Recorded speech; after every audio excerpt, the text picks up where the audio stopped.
So what we are going to do today, I just remind you that in the last lecture, or the quiz before Hanukkah, we understood that the mean field approach fails specifically between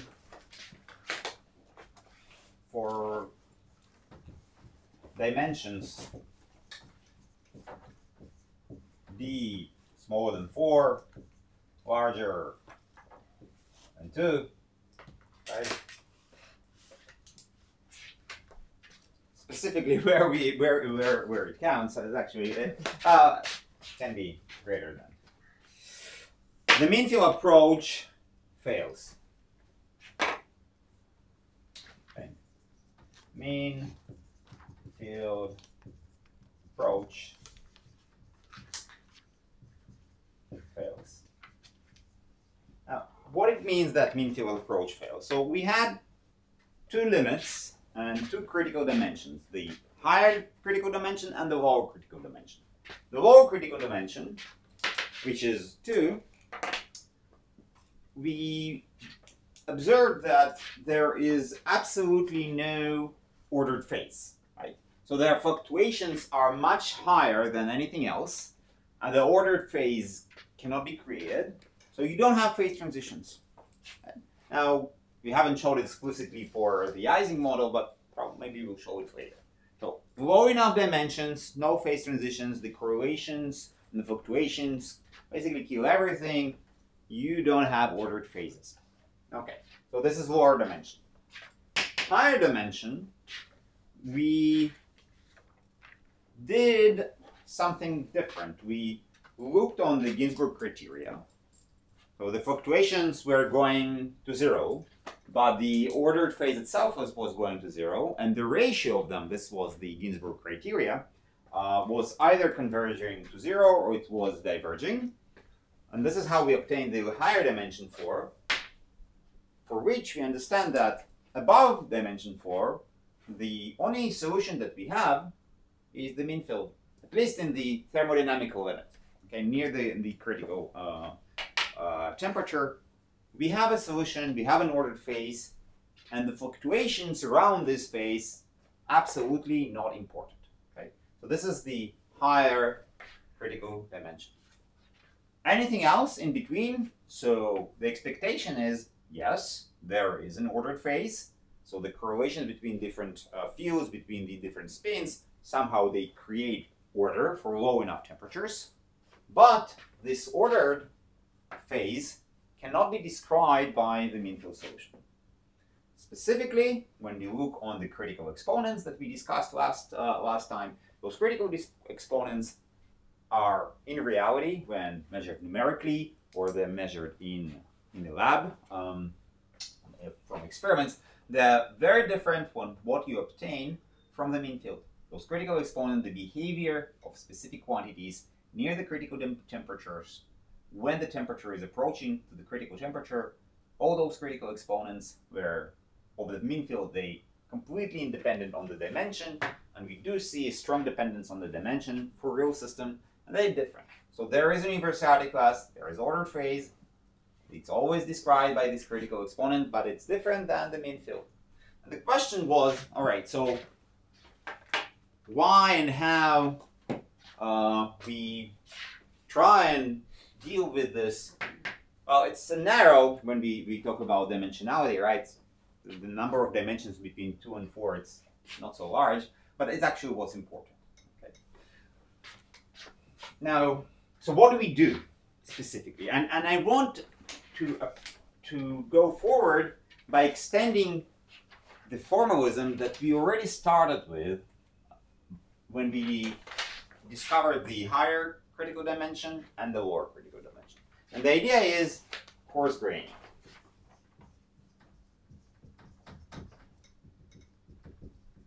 Okay.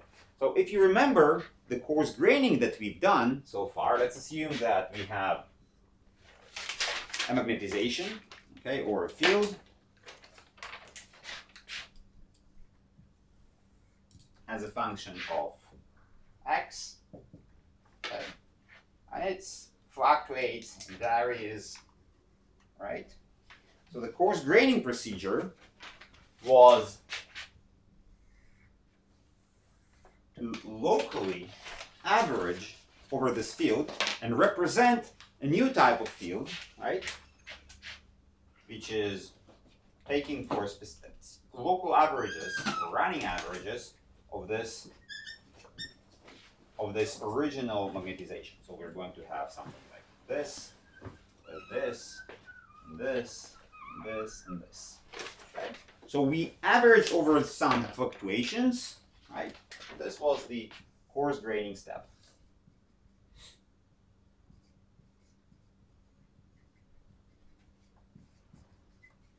By following those steps further and further and further, okay, the idea was that eventually we should get into the specific realm where everything is, if we have ordered phase, that everything is ordered. Why? Because if we will continue this coarse graining, eventually we will average over all possible fluctuations.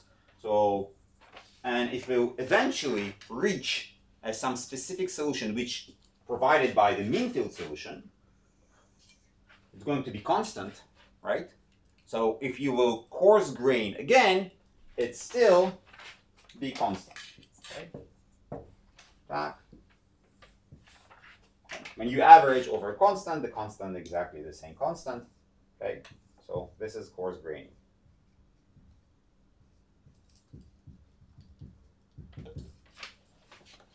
So what we've seen by using this coarse graining is that eventually we have higher lower critical dimensions.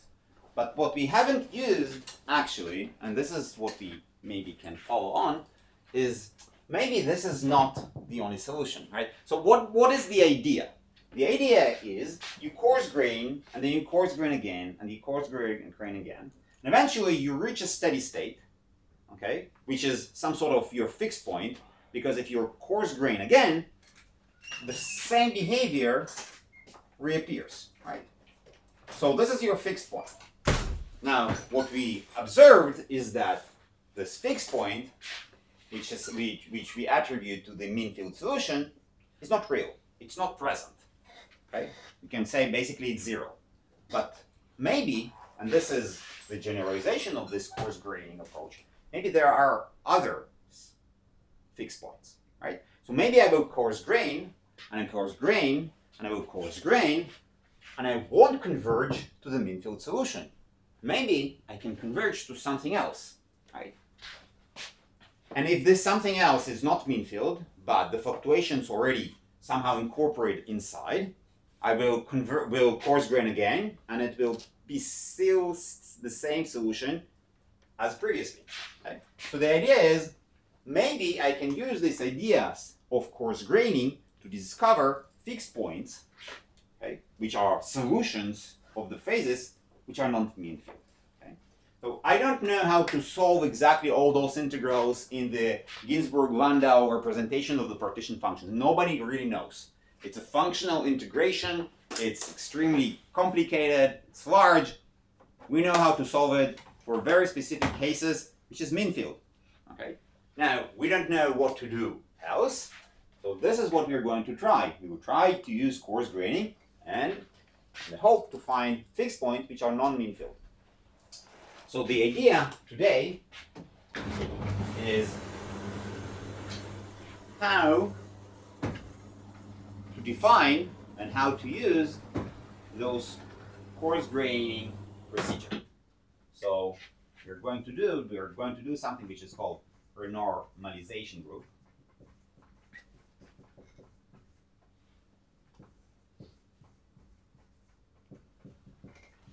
Ideas of coarse graining.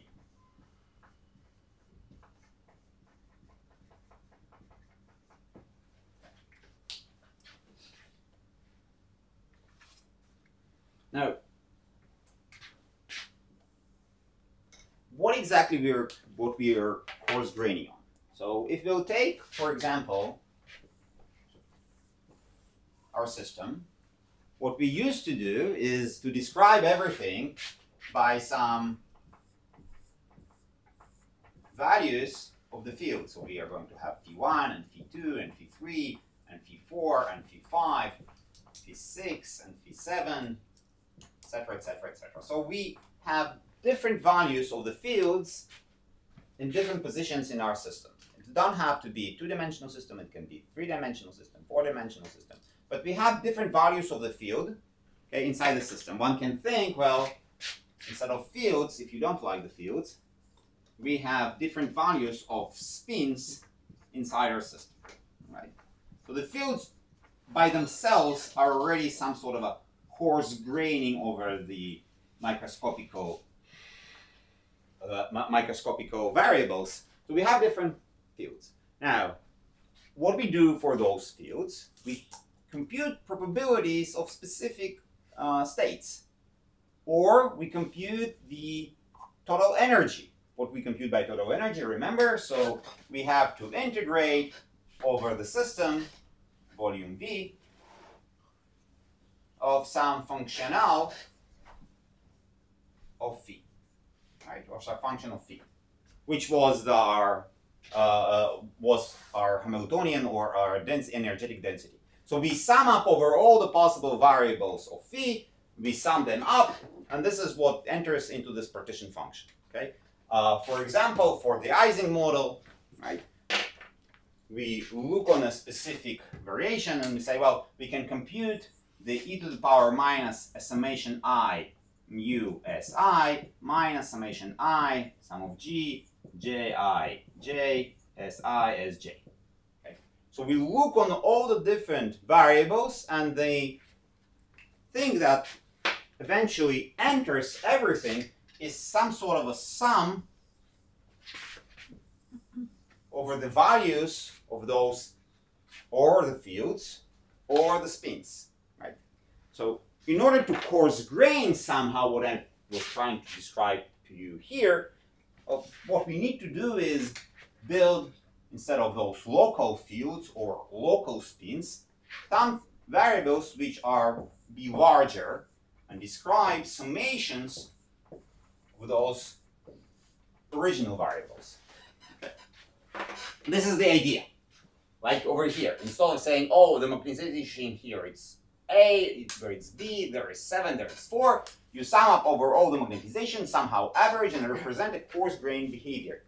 Okay? This is already have to be done on the level of the fields, or on the level of the spins. Okay? It's not enough to describe to you something which happens to the magnetization. It's essential, okay, to start with the representation of the spins or the field itself. Why?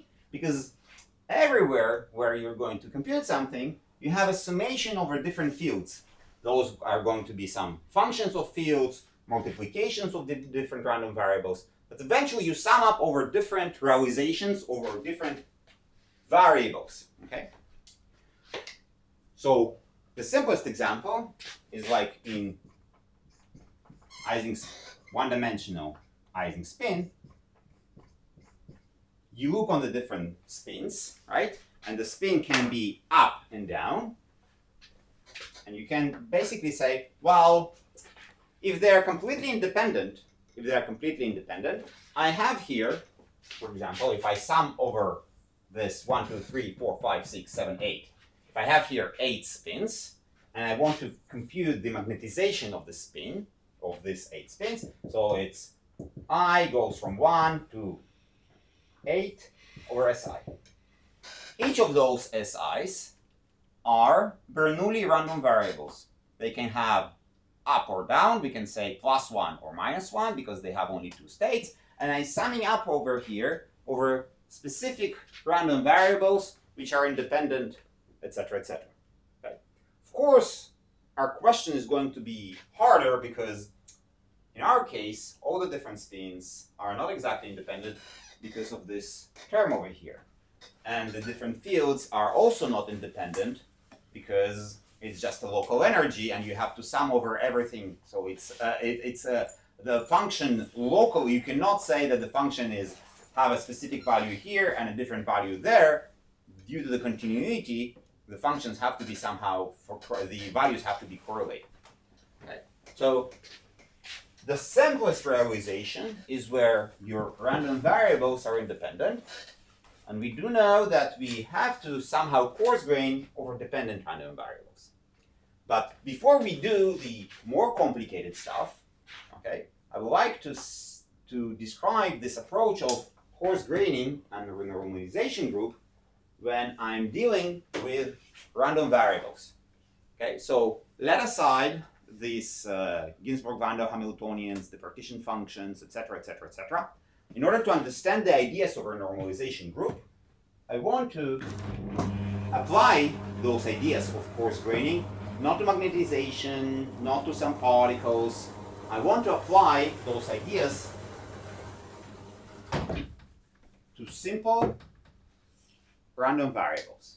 So let's assume that I have x1 and x2 and x3, and in total I have xn, and those are random variables. Random variables. If you remember, the moment that I tell you that they are random variables, so let's assume that they are continuous, not Bernoulli, I have to describe to you what is the PDF, the probability density function. So PDF, probability density function,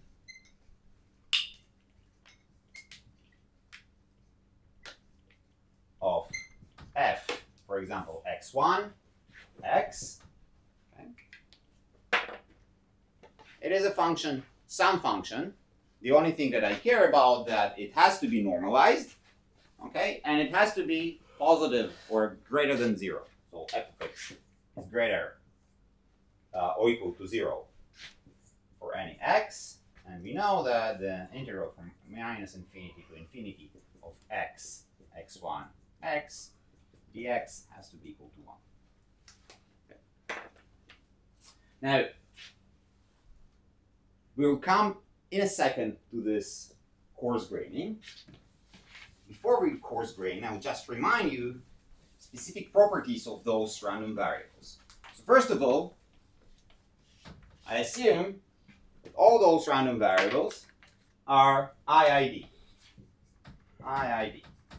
What is IID? Independent, identically distributed. So the different values that x1 takes, completely independent of x2 and x3, and they all described by exactly the same PDF f of x1. Okay. This is our assumption. Now, another important thing that we need to know is P of k, the characteristic function.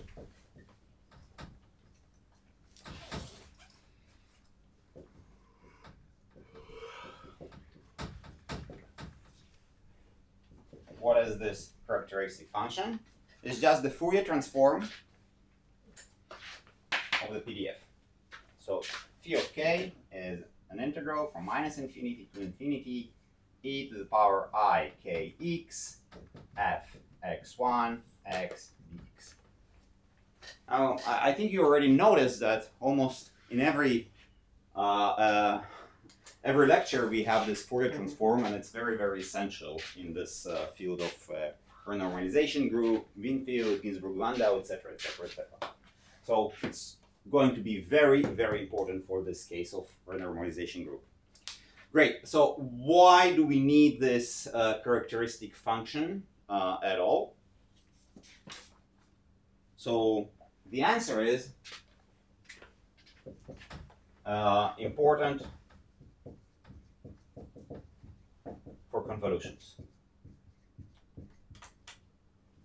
Convolutions. I'll just remind you what is a convolution. So if I have a function f of x and I have a function g of x, convolution of those two functions, it's an integral from minus infinity to infinity f of x g of y minus x dx, and this is going to be some function p of z.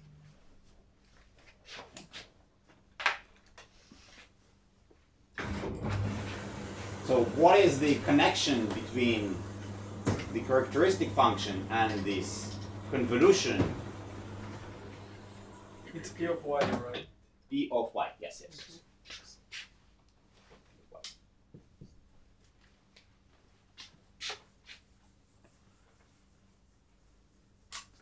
Because let's find the Fourier transform, okay, of p of y. So I want to see what is e to the power p of y, e to the power I k y, an integral from minus infinity to infinity dy. Okay. So since py is a convolution, so it's an integral from minus infinity to infinity of an integral from minus infinity to infinity of f of x g y minus x dx e I k y dy. Okay. So we, instead of using y minus x, we going to have y minus x equals z. So dy equals to dz. We have an integral from minus infinity to infinity, minus infinity to infinity, f of x, g of z, e to the power I k z plus x, dx dz. And we see that this twofold integral is separable into multiplication of two integrals. It is an integral from minus infinity to infinity, f of x, e to the power I k x dx, an integral from minus infinity to infinity of g of y, e to the power I k y dy, and it is, okay, we can call it the Fourier transform f of k multiplied by the Fourier transform g of k. Now, therefore, when we look on this characteristic function, we can say, well, if we have some sort of a convolution, okay, the characteristic function of the convolution is going to be just the multiplication of the characteristic functions. That's the main reason why to do this. Not the only reason, but the main reason. Okay. But why should we care about convolutions when we're talking about random variables? Okay. Do you remember what is a sum of two random variables? A convolution of two. Okay. So if we have y, which is x1 plus x2, we know that the PDF of f of y equals to an convolution of f x1 x f x2 y minus x dx. Okay. So therefore, when we have a sum of two random variables, the characteristic function of y is going to be the characteristic function of x1 multiplied by characteristic function of x1. Okay. Now, why I'm not using the characteristic function of x2? Because I'm assuming that they're all IID. Okay. Now, then we can continue this. Okay, so we have a summation of two random variables is a multiplication of the characteristic functions of those two random variables. If we have a summation of three random variables, the characteristic function is going to be the multiplication of three characteristic functions. And in total, if we have a summation of n random variables, the characteristic function is going to be the multiplication of n characteristic function. So if we have y of n equals to x1 plus x2 plus xn, okay, we know that phi of y of n of k is going to be phi of x1 of k to the power n.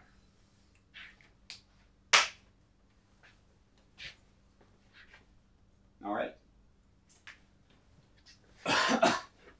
Very neat, very simple.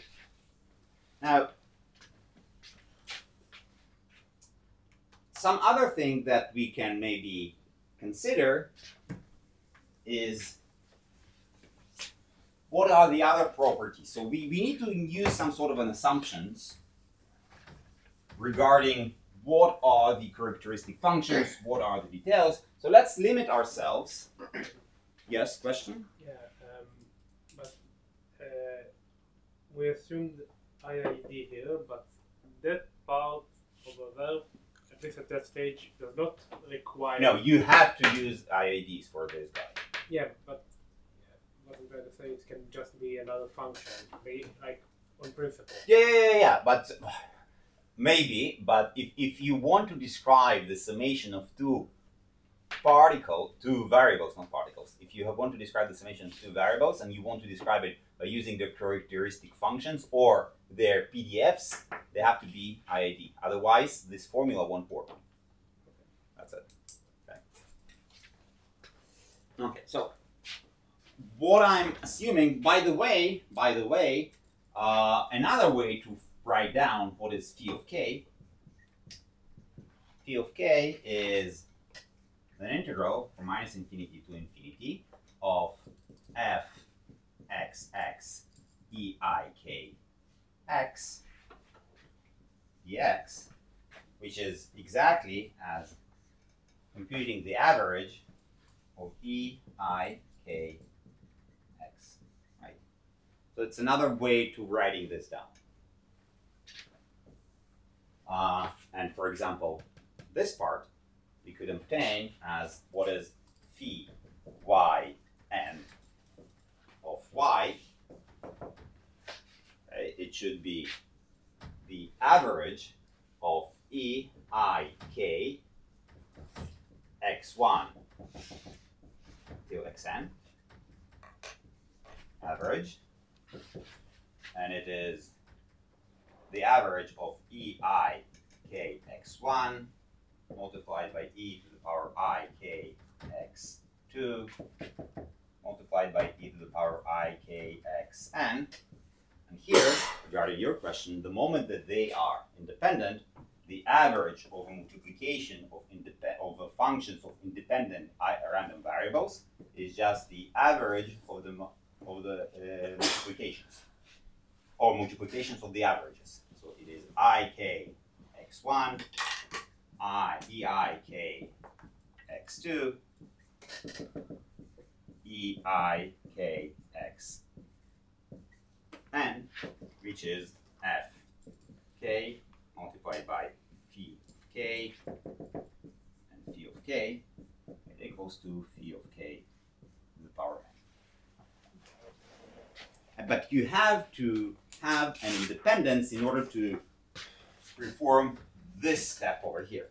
You have an average of multiplication of independent variables, therefore the average is splitting.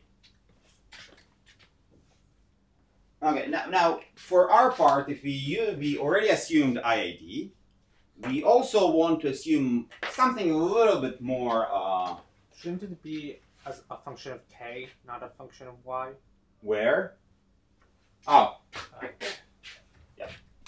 Thanks. Yep. Now, what we assume that x1 average is 0. So modification to this specific case when it's not 0, we will see that it's actually straightforward. And the variance of x1 equals to sigma squared. Okay.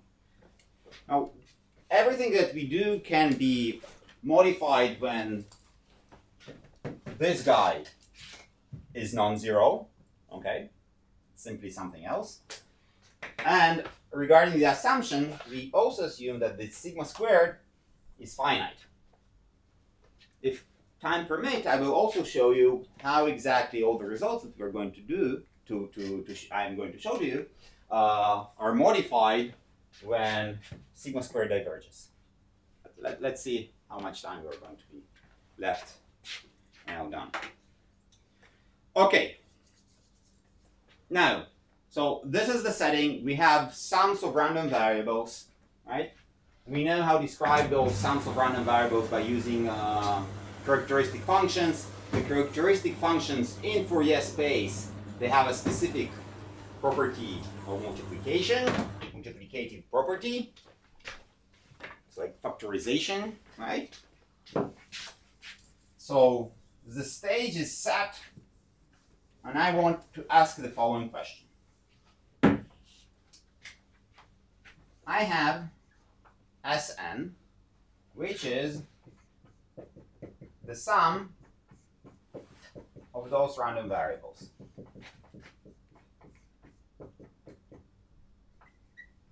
Okay. What is Sn? What is Sn? So the mean field approach, right, is to say Sn is the mean representation of all this sum. So take the average of Sn, okay? Take the average of Sn, and this is the true behavior of the system. Sn average equals to 0 because we assume that it is 0 in the case when the average of x1 equals to mu, the average of Sn equals to mu n, and that's it. That's your solution. Okay. If you want to make a mapping between what we have done so far in this class, or what is Ginzburg-Landau approach, Minfield Ginzburg-Landau approach, is just to use the average values of this sum, and that's it. Right. Now, of course, you say, well, Stas, it fails. It's obvious. Yes, but when we're talking about correlated random variables, correlated fields, etc., it's not so obvious, but it actually works. Okay. But obviously, it's not true, right? So obviously, when we sum up many different random variables, the result is not 0, it's something else. No. It's something, right? It's probably, we can plot it, and it's not going to be 0. Okay? Now you can say, well, yeah, well, we actually know what it is, right? It's a Gaussian central limit theorem, so it's something that's related to Gaussian over here. But exactly how and why, but it's not 0, definitely not 0. Okay. So how we see that it's not 0, and not just see that it's not 0, but obtain the correct result for the sum, okay, in the large n limit using the coarse graining. Okay. So the idea is, I don't want to use the mean field approach because it fails me. And for this specific case, it of course fails. The sum is not 0 because it's not mu n, something else, it's fluctuating. My question is how I can somehow, okay, using the coarse grain approach, to describe what happened over here. Now, so the idea of coarse graining was what? You take random variables, or you take specific chunks of your material, and instead of saying, oh, I have different fields over here, you assume that it have one specific value, right? So the coarse graining approach here is to say, well, you have x1 plus x2 plus x3, for example, and this you will call x1, 1. And you have plus x4 plus x5 plus x6, and this you will call x1 or x2, 1. Okay? So superscript describes to you the number of coarse graining that you have performed. So you have performed only one coarse graining. You somehow have taken those 3 random variables, and instead of representing those 3 random variables, you put and represent it by one single random variable. The same goes for here, etc., etc., etc., etc., up to xn minus 2 plus xn minus 1 plus xn. And this becomes xn divided by 3, 1. Okay. So this is the coarse graining. You take chunks of your random variables, of your running sum, and instead of saying I have 3 random variables over here, you're saying I just have 1 random variable, and then another one, and then another one, okay? And this is your coarse graining. So the first part of coarse graining is create a block. Okay? You take a chunk of your matter, you take a chunk of your running sum, and you separate it by blocks of different random variables. All right? Now, originally, you wanted to compute Sn. Now, I'm saying, what is x1 tilde 1? Is just, I can say, well, it's a sum. I goes from 1 to 3 of xi, right? So the simplest case is to say, well, you look on this and you just sum them up. But it's not enough to sum them up. Why? Because if you're going to take larger and larger blocks, the values of this x1 is going to be larger and larger and larger. So you want to rescale everything, such as, in order to keep everything in a specific limits. You don't want to treat everything that is going to be huge and large, okay? You want your blocks to represent something that is related to the behavior of a single random variable. Okay, so you always rescale it. Okay, let's call it, rescale it by some number. So the usual thing to do, you're saying, well, I just average over everything, right? So I can take my block, I sum up over 3 random variables, and I divide it by the number of random variables that I've used. Okay? So those are going to be your new random variables. You're taking the first 3, the second 3, the last 3, you sum them up, you divide by 3. Now, I claim that it is not a good approach. Why?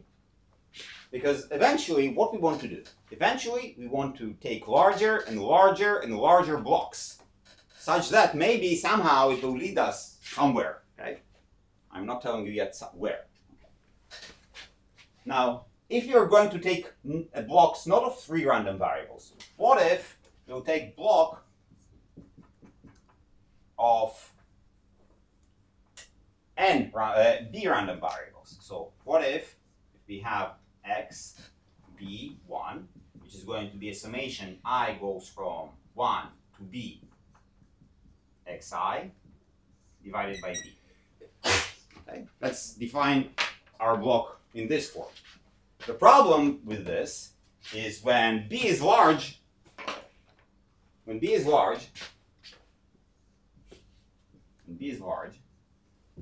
what happens to this new rescaled random variable? It's 0. Now, it's not 0 on average. It's going to be exactly 0. This is the law of large numbers. As long as this guy is 0 and we have a finite variance, we sum up everything, we divide it by the total number of summation, it converges to 0. Okay, so the idea of creating coarse-grained random variables by summing up everything and dividing it by the number of summands, it's not good. Okay. Now, instead, we're going to rescale it by something else.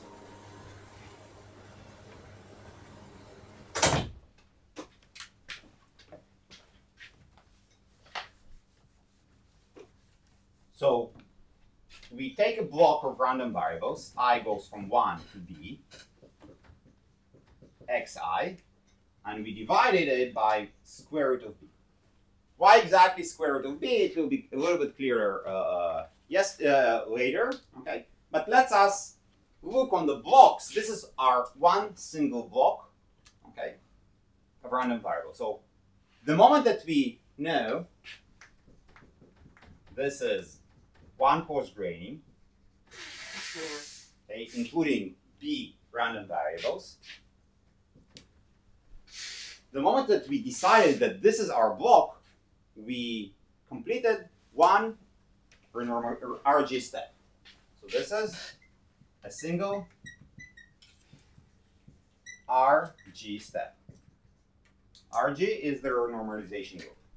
The idea of the basic idea of renormalization: you have a lot of random variables, take a chunk of them, a block of them, sum them up, and somehow renormalize them. So do something to them, but don't let the summand to be extremely large or extremely small. Always rescale. Okay, so summation and rescaling. Okay. Now we know what happens. We know what is the characteristic function of xi. Okay, let's see what is the characteristic functions of the new block, rescaled random variables.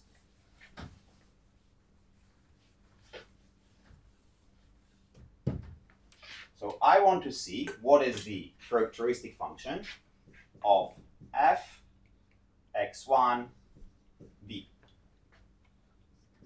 Okay. Now, according to what we've seen, it is just the average of e to the power I k x1 b average. Okay. Let's explicitly put here whatever how we define our block variable, which is the average of e to the power I k summation I goes from 1 to b xi divided by square root of b, which is an average e to the power I k divided by square root of b, a summation I goes from 1 to b xi. Okay. Now it's an exponent of a sum. An exponent of a sum is just a multiplication. So it's an average on multiplication. I goes from 1 to b of e I k divided by square root of b xi. Okay, which is, because all of them are independent, we can have an average of multiplication of an average. So I go from 1 to b, the average of e I k square root of b xi average, and this is just the characteristic function, but computed not at k, computed at k over square root of b. Pi I goes from 1 to b, phi of a single random variable, computed at k over square root of b. And overall, because they're all identical, we obtain that this is phi of k square root of b to the power of b. Always when I have some independent quantum variables, the exponent of them are also independent quantum variables? Yeah, of course. The exponent of them is a multiplication of random variables. Yes.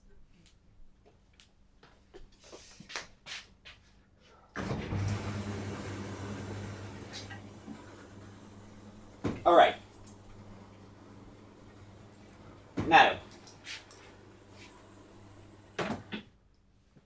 this enough for us to describe what is an RG step, but not on the level of what we are doing with random variables, but what happens to the characteristic function.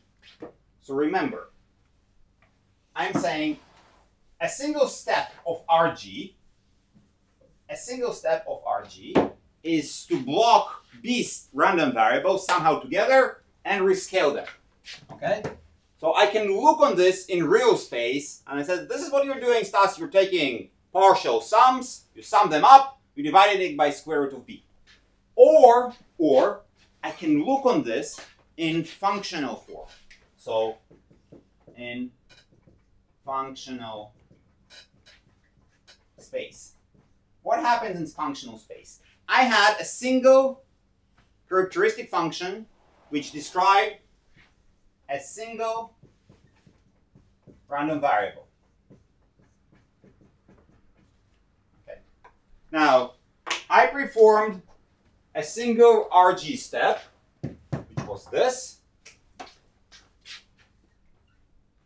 Okay, and now I have, instead of x1, I have x1b. So this is the new block variable. And I know this is the RG step.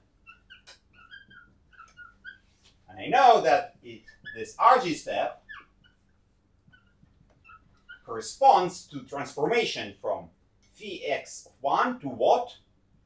To phi, it's not x1, it's k, right? To phi over k divided by square root of b to the power b. Okay.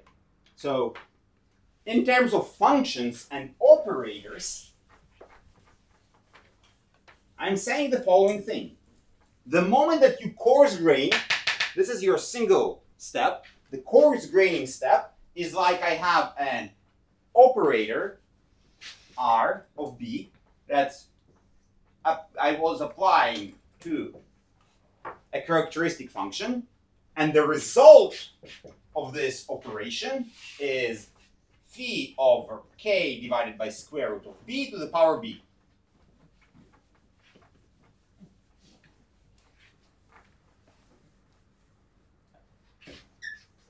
So this is a single RG step in the realm of functions. Now, we have to notice something important. So we have to notice something important. This is a single RG step. What happens when we perform another RG step? So we had x1, x2,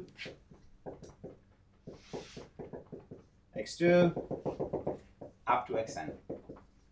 Out of this, we created x1, b, and we created x2, b, etc., etc., etc., etc. Okay, so those are the coarse grain random variables. We build them by using a single RG step. Now, out of this, we perform another coarse graining. Remember, I'm averaging, and then I'm averaging again over whatever I've averaged over. So, we're saying, oh, let's make another single RG step. What is going to be the next RG step? So I'm going, oh, this is x1 of c tilde tilde, which is a summation I goes from 1 to c of x I b divided by square root of c. I summing up c coarse grained random variables. I don't have to do it with b. I can do it with c, a, whatever. Okay. I summing up another random a set of the new block random variables, and I again rescale them by a factor of c, square root of c. Okay. Now, what happens over here? What happens over here? What the rescale of the characteristic function? Yeah, exactly.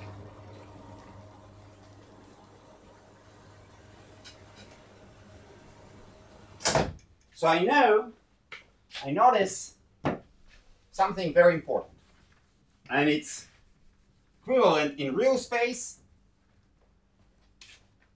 and in the space of the functions. So what happens in real space? So in real space, what does x1 c? I know that it is a summation of I goes from 1 to c, it's double double, of x I b, the rescale random variable, divided by square root of c. So if I write down each block variable, I'm having I goes from 1 to c. There I have j goes from 1 to b, x j divided by square root of what? Square root of b, b, and all of this divided by square root of c. Okay. Yes. B. Okay. I goes from j to I. No, so it is j goes from where to where? J goes from I multiplied by b, or I minus 1. Let me write it down.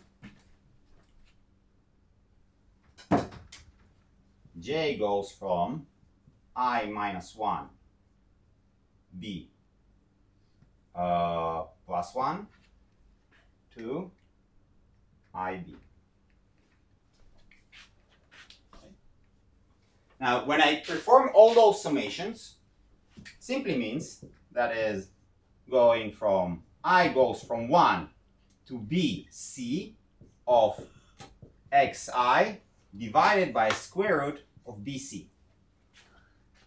So performing two steps of this RG is like performing one single step of size BC.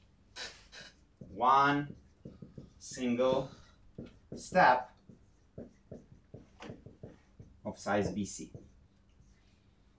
Okay. So this is what happens in real space. What happens in functional space? So I know that when I apply R of B on phi of k, I obtain phi of k divided by square root of b to the power b. Now what happens if I apply now R of c and then over the R of b? Okay, so it equals to R of c applied to this guy. So what happens? According to this rule, I just take the function which is inside and write it as a function of whatever variable it was defined before, divided by square root of c to the power b, and I also take it to the power of c. So we obtain that this is a phi of k divided by square root of bc to the power bc. Okay? So what we've shown that taking in real space and in functional space, taking one step and then another step is just by taking one single step of size, which is a sum of the first and the second. Okay? R, C, R, B equals to R, C, B. That's it. Okay. Now, why it's important? In mathematics, this type of operation is called semi-group property. Now, why I'm describing you all of this? Remember, the idea was I coarse grain, and eventually I reach the mean field solution, and then when I coarse grain over the mean field solution, it always stays a mean field solution. I want to use the same idea over here. So let's assume that I coarse grain, and I coarse grain. and I coarse grain, okay? And at some point, I reach the fixed point. What I mean by reaching a fixed point, okay? So, what is fixed point in functional space?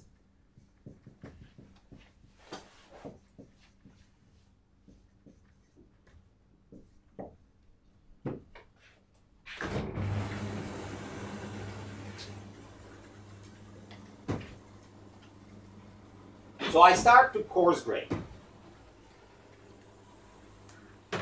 Let's assume that I always apply RG steps of size B. So I start with phi, and I apply the coarse grain of size B on my phi, and eventually obtain some function, which is phi of k divided by square root of b to the power b, and I name this function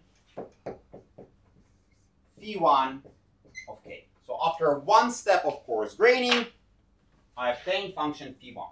Now I coarse grain again.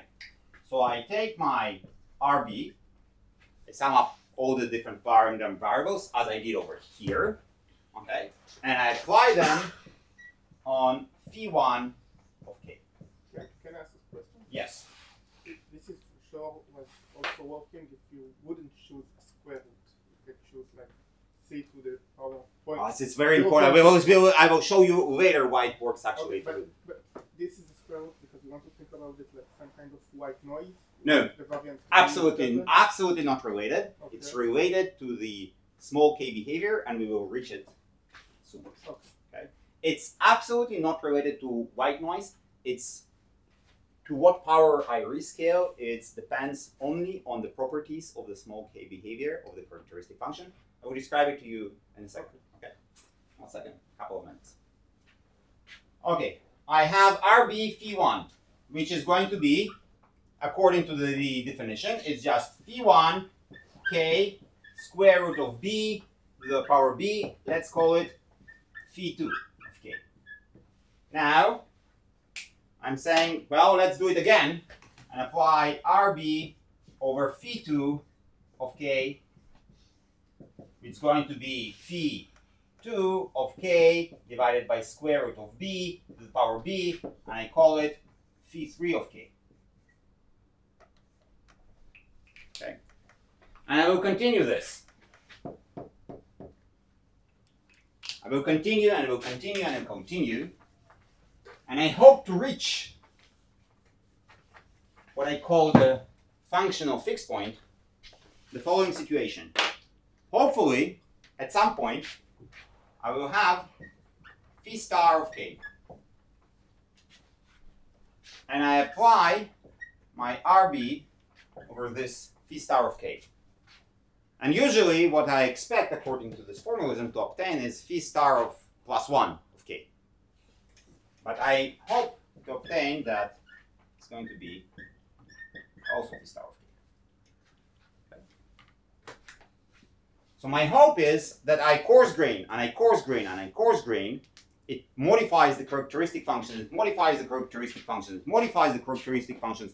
You average over larger and larger and larger and larger groups, all right? But eventually, the averaging does not work anymore. Okay? It's like in the plots that I've shown to you. So you have a lot of wiggling, you average, you have less wiggling, you average, you have less wiggling, you average, you have less wiggling, etc., etc., etc., etc. At some point, you don't have wiggling anymore. You average once again, you average once again, you have exactly the same magnetization. It works also for functions, specifically characteristic functions. You just need to describe your averaging procedure of how it works in the Fourier space, okay? How it applies to characteristic functions. And at some point, you will get this. Okay. Now, why do I care about it? Okay. Remember, the question was how to find what this big sum Sn, which is x 1 up to xn, what this guy equals to. That was the question. But this Sn is exactly as taking everything by square root of n and multiply everything by square root of n. Okay. So in order to compute Sn, right, you perform a huge renormalization group, let's call it Rn, which is applicable to your phi of k. Okay. Now, I know how to split this huge R of n. I'm just saying, oh, this huge R of n is just Rb and Rb and Rb. We'll just repeat this coarse graining procedure many times. Okay? And all of this is applicable to phi of k. Great, nice. But what if after enough RBs, okay, I'll take enough RBs, and not after the first one, not after the 7, maybe after the millionth time, it doesn't really matter. After I apply enough RBs, at some point, I reach a fixed point. Okay? So I have a lot of RBs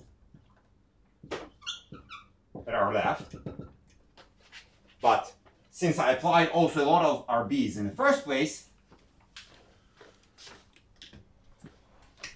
I have here phi star of k. So the moment that after some specific RB, I reach this phi star of k, I can say, well, yes, you have still many applications of the or RG steps, but I'm already at the fixed point. All the other applications of these RBs to my phi star of k is going to give me phi star of k, and another phi star of k, and another phi star of k. And it's simply equals to phi star of k. Okay. So what do I know? I know that in the formalism that we created over here, if this RG steps, which are called RG flows, eventually lead me to a fixed point, functional fixed point, okay? They lead me eventually to a functional fixed point. This fixed point is the characteristic function of Sn up to some multiplication, all right? So if I know the characteristic function of a random variable by using an inverse Fourier transform, I can obtain the PDF of this random variable, okay? Knowing the Fourier transform is equivalent, almost, to knowing the function in the real space. Okay? So the idea of a fixed point is you reach the fixed point, well, maybe you have still many more coarse grading to do in order to reach the sum that you're looking for, but you don't care. Because the moment that you reach fixed point, you're not going to escape it. You're going to be there for a long time, right? So in order to find the PDF of Sn, we need to find phi star of k. What is phi star of k? We have an equation for phi star of k.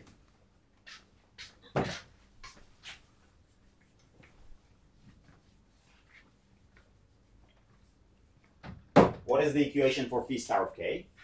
Let's write it down again. Rb applicable to phi star of k equals to phi star of k. That's the fixed point equation. But we know that each phi Rb that applied to phi star of k, producing to us phi star of k divided by square root of b to the power b. Okay, so we have an equation for phi star of k divided by square root of b to the power b equals to phi star of k. Okay. Solve this equation and you'll find the fixed point. As easy as it gets. What happens if this equation have more than one solution? Great. So this is the important point. The question is there only one solution? Maybe there are many solutions. Okay. Can mathematicians prove here for once and for all that it's only a single solution, and etc., etc., etc.? So we actually don't know. The answer is it single solution, not single solution? Is it an attractive solution? We'll talk about this not today, but next time. So, but you do know is that the moment that you reach a fixed point, and if it's a single solution, this is going to be your characteristic function, and this is going to describe your sum over here. Okay. Now, specifically, for this case, we can prove something. Okay. But let me show you that this A, the solution exists, and B, I will describe to you why it's going to be a single solution. So the quest now is much more simpler. Right? Find this guy. It's easier not to work with psi star because we have a power of B. It's easier to work with U star, which is a logarithm of psi star of k. Why it's easier? So let's apply a logarithm to the left-hand side and the right-hand side of this equation. So we have log of phi star k square root of b to the power b equals to log of phi star of k. So on the right-hand side we have u star of k. On the left-hand side we have b over here. So it's b log of phi star of k divided by square root of b. We simply write it down as b u star of k divided by square root of b equals to u star over k.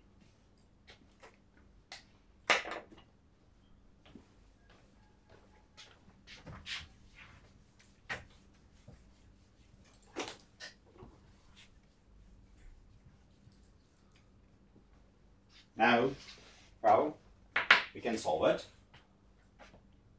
How we can solve it? We can say the following thing. Let's look at a polynomial, right? So u star of k, it's some a k star, k squared. Why I'm using this k squared? So let's substitute this and see what happens.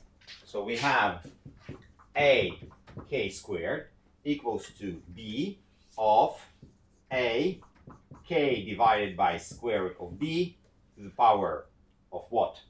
Of b? No power. Squared in parentheses. So we have b a k divided by square divided by b equals to a k star. A k squared equals to a k squared. Great. So we found a solution. We found a solution for our fixed point.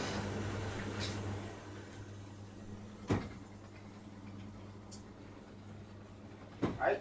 This is a solution for a fixed point. And we know, oh, the only thing that we don't know it is what is this a, but we know that phi star of k equals to e to the power ak squared. Okay. The only thing that we don't know is what is this a. And as Oz told us, is this a single? Maybe there are other solutions as well. Right? We don't really know that. But wait for a second, and I will describe to you how I find A, and it will also answer the question why I rescaled everything by a square root of B. I want you to focus on what we have, what actually happened over here. Right? The idea of coarse graining was just up in the air. And the only thing that you understand is, well, you have to coarse grain somehow, and maybe something will get out of it.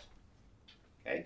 What we've done over here to describe coarse graining using the Fourier space, okay, using a Fourier space and using specific steps of RG as application of one operator and again, it is called a Wilsonian renormalization group. Now, historically, I will describe it to you in a specific context, but historically, the ideas of coarse graining are under normalization, the general idea in regular space was invented by Leo Kadanoff from Chicago. Very nice person. Well, he passed away already. Now, and he lived with this idea for several years, but he had no clue how to continue forward. He gave a lecture, and one of the one of the researchers that was in the lecture hall was named Ken Wilson. And Ken Wilson knew how to apply specific methods from high energy physics, which were not exactly related to renormalization, but he managed to connect the ideas of Leo Kadanoff to you have to do something in the Fourier space. Okay? And while the Kadanoff idea of renormalize everything, sum up, rescale, etc., it was nice qualitatively. Ken Wilson was the first guy to say, well, we have to create description in the Fourier space and then describe all those coarse graining and those averaging as an operators that apply on functions in Fourier space. And eventually, the only thing that you need is to find a fixed point. Okay? And this what brought this technique really forward, because the moment that you know that you're looking for a fixed point and you have to rescale something, etc., you can actually solve problems. Not just to describe, oh, everything looks nice and everything looks the same. Because this guy over here, it's called, in fractal physics, it's called self-similarity. You do something to the system, and the system looks the same. Okay, this is what we've done. We have a description, we renormalize, we sum up, we somehow zoom out because we have several variables, and now instead of taking those several variables, we have one single variable. Maybe I'll bring to you the fractal movies. And we look on the system differently, but the system still looks the same. Okay? This is a qualitatively description, but how you do it like this. This is a quantitative description. You do it in Fourier space, usually. And it's called the Wilsonian renormalization group, and there is a Kadanoff renormalization group. You usually operate with the Wilsonian one. Okay, after this story, yes? The U star Yes. equals HA is just an example, right? It's not a necessary. So the question, can you find another solution? Yeah, you have chosen this solution and shown that it works. Yes, exactly. I haven't told you exactly how to solve all the solutions, but I said I found a solution and it works, and I will now describe to you why I have chosen this solution, and this will also answer the question, what is it? Is there even a finite number of solutions? You never know. So for this is what is called a zero dimensional RG, because all the different random variables were not correlated in the first place. You don't have space. The moment that you have space, correlations, many parameters, it's a zoo. Okay. It depends on how many parameters do you have in your system, what is the dimensionality of your system, etc., etc. So this is a simple example. Okay. We will do something for the phi-4 and the Ising model. Okay. But in general, it depends how many parameters you have in your system, etc., etc. The answer is there are mathematical theorems telling you, relating the number of solutions to the number of constraints that you have in your system. Yes? There should be some admission operator which is the generator of this group, right? Okay, yes. What is the generator? What is the generator? Maybe it doesn't matter. I don't know. It doesn't matter. I haven't thought about it. But this is your operator. Yeah. You want to describe it in some other form? It's not unnecessary. Okay. Maybe Yes. it's described by the beta equations. Those are the. Well, let's not go over there, okay? Sure. Let's not go over there. Okay. Okay, so how I find A, why exactly it is just AK squared, not as something else, and why I always rescaled everything by square root of B. Okay, so we look on this function, and remember what always happened in the problems that we solved so far? It's always the small k behavior that was important. Okay? So the large k behavior described to you the microscopical structure. The small k behavior described to you how the system behaves on larger scales. Okay? So the same logic applies over here. Look on this guy, and let's see how this phi star of k behaving as k goes to 0. So when k is 0 is exactly 1. And the next order is plus a k squared. Okay. So this is our behavior. Okay. Now remember this result, because now I want to see what happens when and the small k regime, what happens to our original characteristic functions. Okay. So first of all, if I take phi of k, which is an integral from minus infinity to infinity of x1 x ei k x. And I want to describe the small k behavior of this guy. So when k equals 0, k goes to 0. When k goes to 0, so dx. When k goes to 0, I substitute 0 over here. So it's just an integral from minus infinity to infinity of fx1 x dx. So it has to be 1. Okay? An integral over the probability of the PDF have to give you 1. Okay, what happens to the next order? So what we do, we look on this integral in the k goes to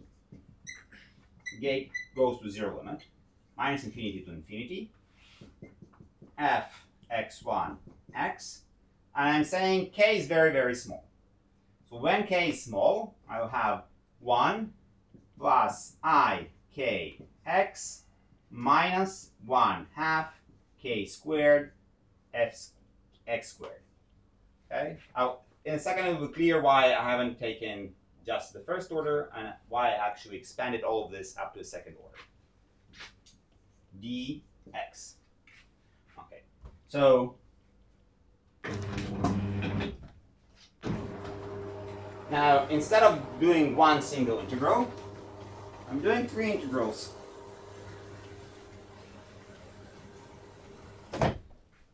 So the first integral, minus infinity to infinity, fx1 x 1 dx equals 1, as I just told you so. The second integral, an integral from minus infinity to infinity, fx1 x I k x dx. So let's take I k out. We have I k, an integral from minus infinity to infinity, x fx1 x dx equals to I k, the average of x1. We assume that the average of x1 is 0, so it's simply 0. We have 1 plus 0. This is why I expanded up to the second order. Third integral, minus infinity to infinity, fx1 x minus k squared divided by 2 x squared dx equals to minus k squared divided by 2 x, the second moment of x1. Okay. So this is the cumulative expansion. Yeah, now cumulative expansion is if I take the logarithm of it. Yes. Okay, so we know that phi of k equals to, in the limit of k goes to 0, 1 minus k squared divided by 2 x1 squared. Okay. Now, let's apply our coarse graining. So we know that phi1 of k it is the application of RB over phi of k, which is phi of k divided by square root of b to the power b. So what we have, phi1 of k, and let's work in the k goes to 0 limit. It is phi of k square root of b to the power of b in the k to 0 limit. Okay. So what happens here? We know k is small, and we know that when k is small, phi of k is just 1 minus k squared x1 squared average. So we have 1 minus 1/2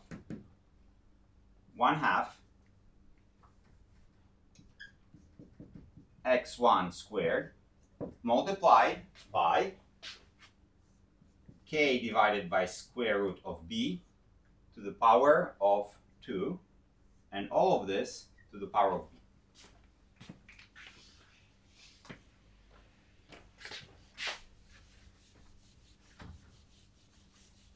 Right? Okay. Now, let's take a log of those two guys. Log of phi1k equals a log of 1 minus 1/2 x1 squared k squared divided by square root of b squared. And I have a b over here, right? Because I have this to the power of b, so b gets out. Now, when k is small, k goes to 0,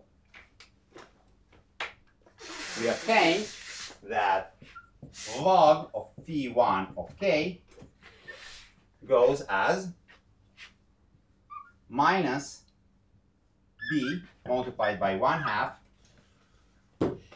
of x1 squared k squared divided by b. B and b cancels out. Is it the type of finite variance in software? Yes. This is why I divided it by square root of b. Yes, yes. Okay. So here I obtain that log of phi1 of k scales as minus 1/2 x1 squared k squared. Okay. Great. So this is after one RG step. What happened after two RG steps? Now here, what I just mentioned is I wanted to obtain a cancellation of b's. I want, at least for small case, I want that after I apply my RG step, it won't depend on b at all. Okay? This is what I wanted. This is now how I could achieve it. I knew that all of the structure. And you see, only when I divide this k by square root of b, only for this guy, when I take a k squared, I am multiplied by b, I am divided by b, only for this scaling it cancels out. Okay? So the low k behavior, this one, the low k behavior dictated the scaling. All right, so what happens after second RG? Okay, so we know that phi2 of k equals to r applied to rb applied to phi1 of k. We know that log of phi2 of k equals to a log of rb applied to phi1 of k. And this we can do. It's just a log of what? Of phi1 of k divided by square root of b to the power b, which equals to b log of phi1 of k of square root of b. But we know what is log of phi1 of k, right? log of phi1 of k in the k goes to 0 limit is minus 1/2 x1 squared multiplied by k squared. Therefore, log of phi1 of k divided by square root of b in the k goes to 0 limit is minus 1/2 x1 squared k divided by square root of b to the second power, which is minus 1/2 x1 squared k squared divided by b. Now we have to multiply it by b from here. Okay? So what we obtain, that log of phi2 of k goes when in the limit when k is 0 as minus 1/2 x1 squared k squared. So we see we apply one RG step, we apply two RG steps, and I already convinced you that we apply 3 RG steps, 4 RG steps. The small k limit of log of phi ik, so for any n, log of phi n of k is going to be in the k goes to 0 limit minus 1/2 x1 squared k squared. Right? Any n, specifically for the fixed point, also going to be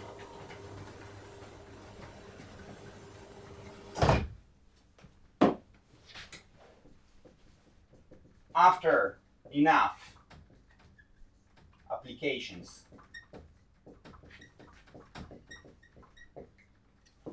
of RG steps, we get that log of phi star k in the k goes to 0 limit is minus 1/2 x1 squared k squared. Okay? Remember, this is for k goes to 0. But we solved it and we obtained that this is u star k and it equals to a k squared. So finally,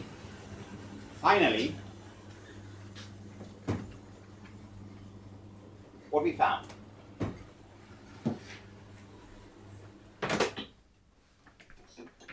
Finally, we found the following thing, that a equals to minus 1/2 x1 squared. Moreover, any other solution that we can find has to have this property.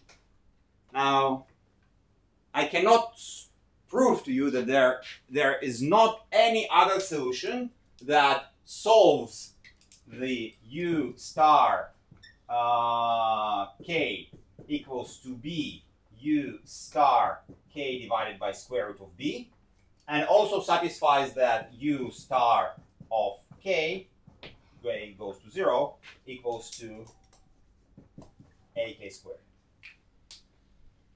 So we know that this has to be satisfied, and also this has to be satisfied. Well, maybe mathematicians can prove that there are no other solutions. Okay, I can't. But for our purposes, we have finished. Right? What we managed to show. We managed to show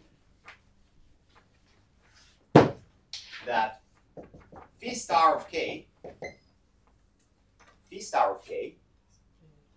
equals to e to the power 1/2 x1 squared k squared. Okay. Now, this is what? This is the characteristic function of what random variable? Let's call it y. A summation I goes from 1 to n xi divided by square root of n. So if we know the characteristic function of y, we can obtain by performing the inverse Fourier transform the original function, the PDF, right? So what we need to do is f y of y equals to 1 over 2 pi integral from minus infinity to infinity e minus I ky multiplied by phi star of k dk, which is 1 over 2 pi, an integral from minus infinity to infinity e minus I ky multiplied by even minus 1/2 x1 squared k squared dk. You can see this is a Gaussian integral. You should know how to solve this Gaussian integrals already. And this specific Gaussian integral is very, very simple. So the Fourier transform of a Gaussian. It is a Gaussian. Yeah. You basically complete to a square whatever stands in the exponential. I won't show you the details. I just show you that f y equals to 1 over square root of 2 pi x1 squared e to the power minus y squared divided by 2 x1 squared. We're almost done. Don't go away. Why don't go away? The original goal by using this RG is not to prove what is the PDF of y, but what is the PDF f of Sn, right? Sn, it is a summation. I goes from 1 to n over xi, which is it's almost y. It is square root of n multiplied by y.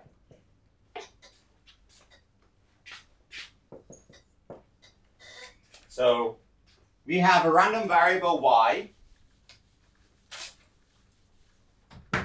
We have a random variable y. And we know the PDF of this random variable y. We make a transformation. Sn equals to a square root of n multiplied by y. And then we obtain a PDF of Sn of x. Now, if you pass the class on probabilities, you know what is the connection between this PDF and that PDF.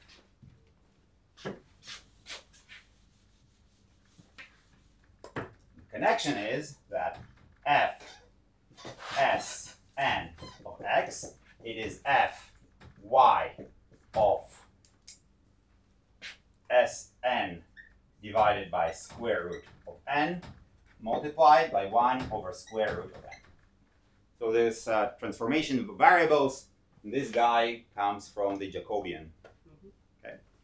So we obtain that f Sn of x is just 1 over square root of 2 pi n x1 squared e to the power x squared divided by 2 and x1 squared.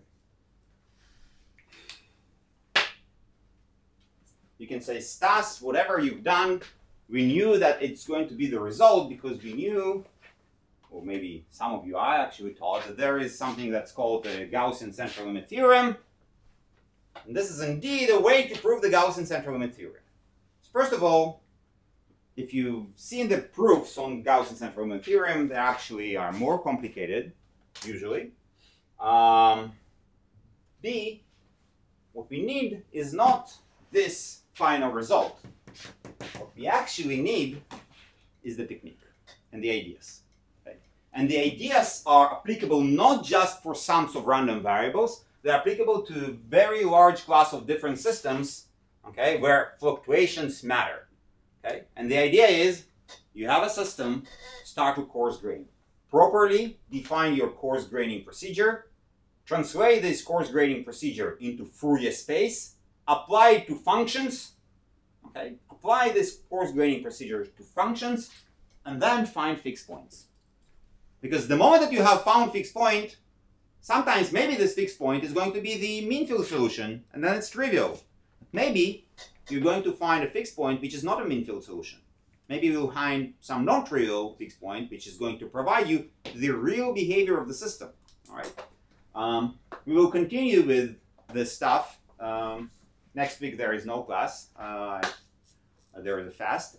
So in 2 weeks from now, we will continue the description of RG and those ideas applied not to sums of random variables, but to something else like Ginzburg-Landau formalism. All right. Thank you all. Thank you. Thank you.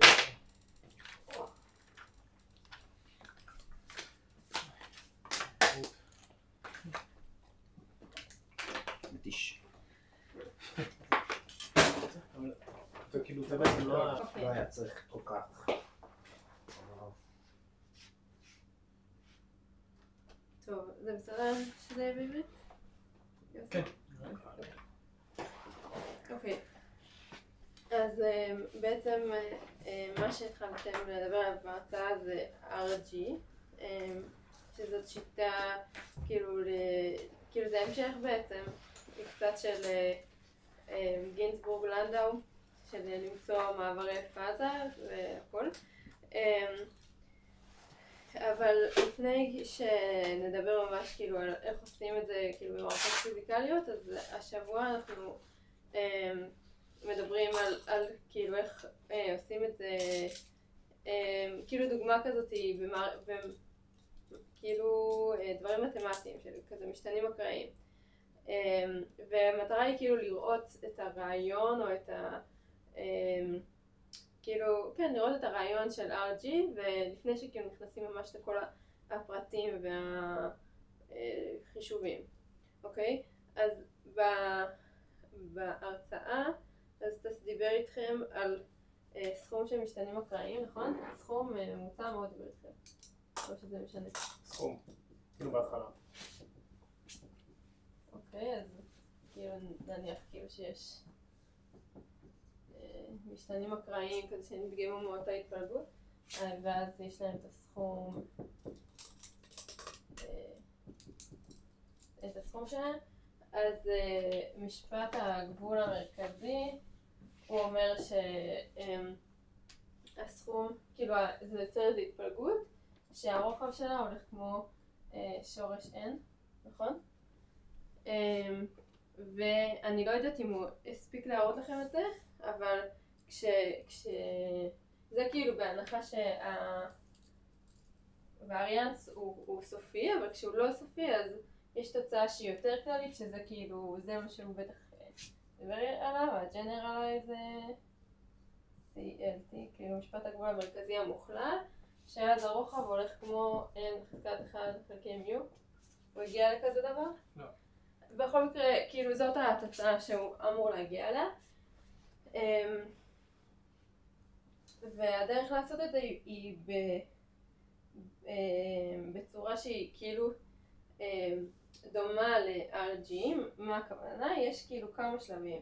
השלב הראשון זה שעושים איזשהו קורס קריינינג, שמחלקים כזה לקבוצות, את כל המשתנים אקראיים מחלקים כזה לכמה קבוצות ומחשבים את הסכום של כולם, ואז עושים כאילו דורשים שזה יהיה, דורשים סלף סימילריטי, שכאילו הסכום יהיה מהתפלגות דומה לסכום של הסכום. נכון? זה מה שהוא עשה, ואז הוא הגיע לפיקס פוינט.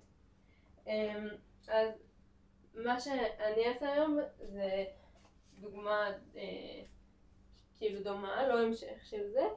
אנחנו נסתכל על extreme value statistics,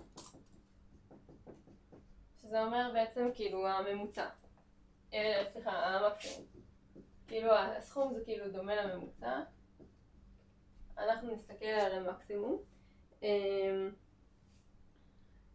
כן, ונעשה את זה כאילו בצורה דומה, ובעצם הוא לא הגיע אמנם למסקנה הזאת איתכם, אבל כאילו במשפט הגבול המרכזי המוכלל, אז יש, כאילו ההבדל נובע מזה שיש איזושהי,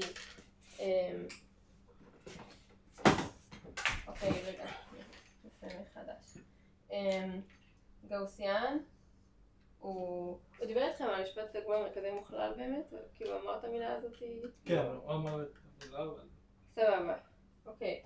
אז כשיש גאוסיאן,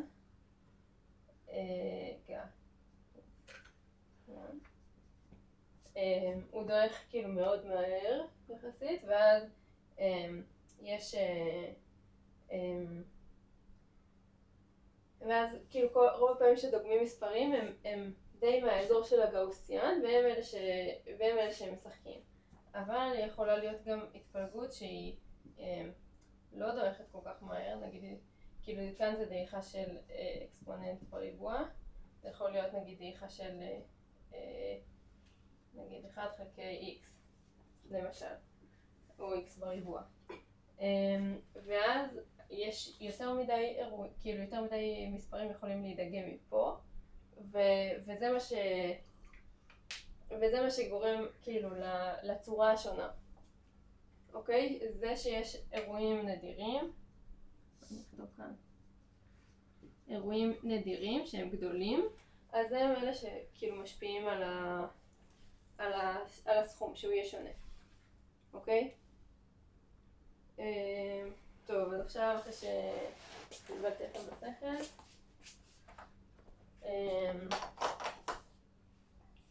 אז שוב, אנחנו מסתכלים על המקסימום, על איך כאילו המקסימום של מספר, כאילו של מספרים אקראיים, יש לנו שוב 1, 2, נגיד אין מספרים אקראיים, איך המקסימום שלהם מתפלג, בסדר? אז אוקיי, נניח שזה המספרים האקראיים, ועכשיו מביאים מספר חדש, x. אז מה הסיכוי שהוא יותר גדול מכל המספרים האלה?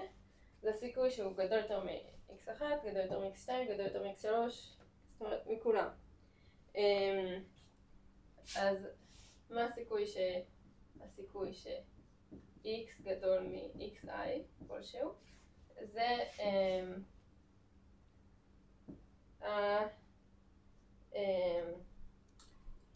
CDF, זוכרים את הדבר הזה? זה כאילו ה-CDF של x. שמה זה ה-CDF? אם כל המספרים האלה הם נלקחו מההתפלגות P של x, אז C של x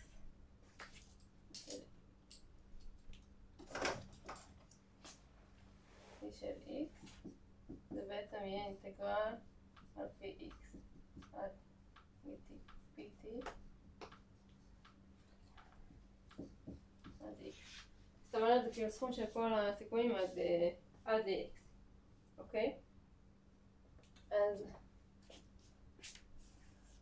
הסיכוי ש-x הוא עכשיו יהיה המקסימום, כאילו הוא המקסימום, אז זה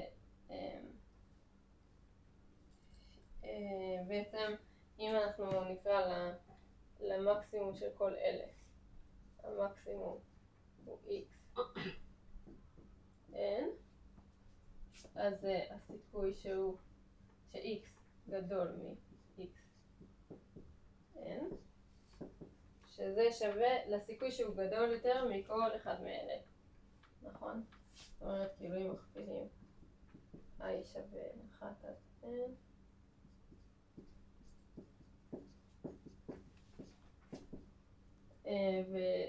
וזה, אוקיי, זה שווה פשוט c של x, כלומר c n של x.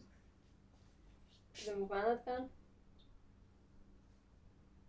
אוקיי, אז עכשיו אנחנו מגדירים את הפונקציה gn של x, שזה ה-CDF, כלומר כאילו ה-Cumulative Distribution של המקסימום.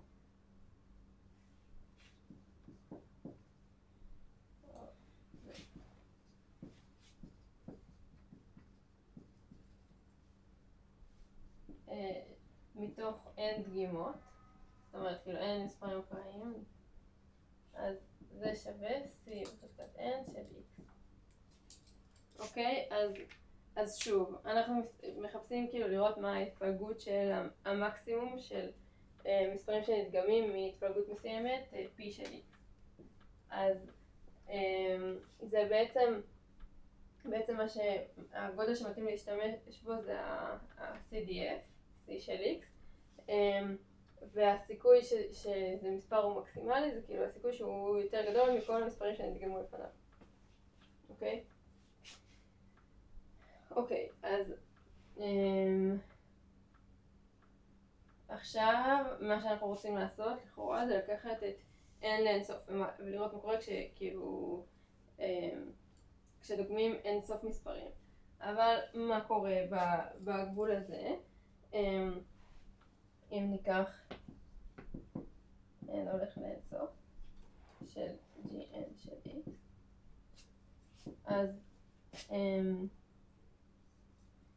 אז יש לנו שני מקרים. אם c הוא פונקציה בין 0 ל-1, נכון? אז אם c הוא 1, cx שווה 1, זאת אומרת בעצם ש-x הוא אינסוף, כאילו זה המקרה שבו זה יהיה 1, בגדול אז זה יהיה שווה ל-1, אבל בכל מקרה אחר, אם זה מספר שהוא קטן מ-1, אז כשמכפילים אותו אינסוף פעמים בעצמו, בסוף הוא יגיע ל-0. אוקיי, אז זה כש-cx שווה 1. אז זה קטן מ-1. אז זאת אומרת, זה כאילו איזה משהו טריוויאלי, וזה לא מראה לנו כאילו שום דבר על ההתפלגות או כאילו על שום תכונות מעניינות. אוקיי?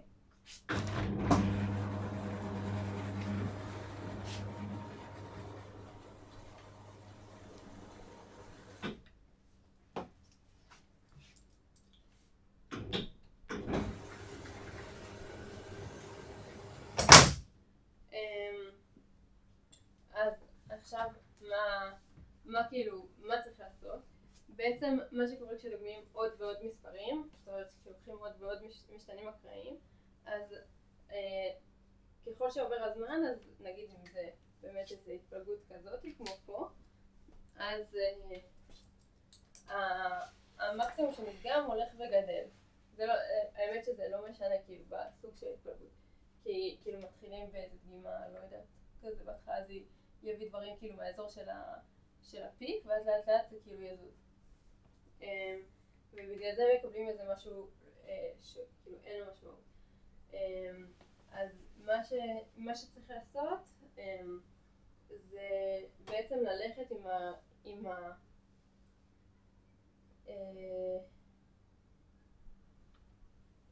עם הפיק של ההתפלגות של המקסימום. אני מקווה שזה יהיה יותר ברור עוד מעט, אבל כאילו למקסימום זה גם איזו התפלגות שיש לה מקסימום בפני עצמה, אז צריך לעשות סקיילינג, זאת אומרת כאילו להתאים את מה שאנחנו עושים למקסימום הזה.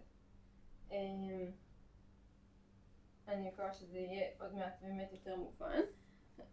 ועכשיו נסתכל על דוגמאות של שלוש התפלגויות ואיך אנחנו עושים כאילו את הסקיילינג הזה, מסתכלים על האזור הרלוונטי. אוקיי? אז ההתפלגות הראשונה נקראת גמבל.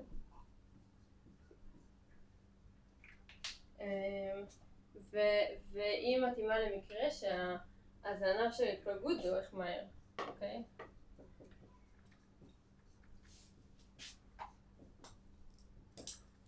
אז זו דוגמה שאנחנו נשתמש בזה, שההתפלגות היא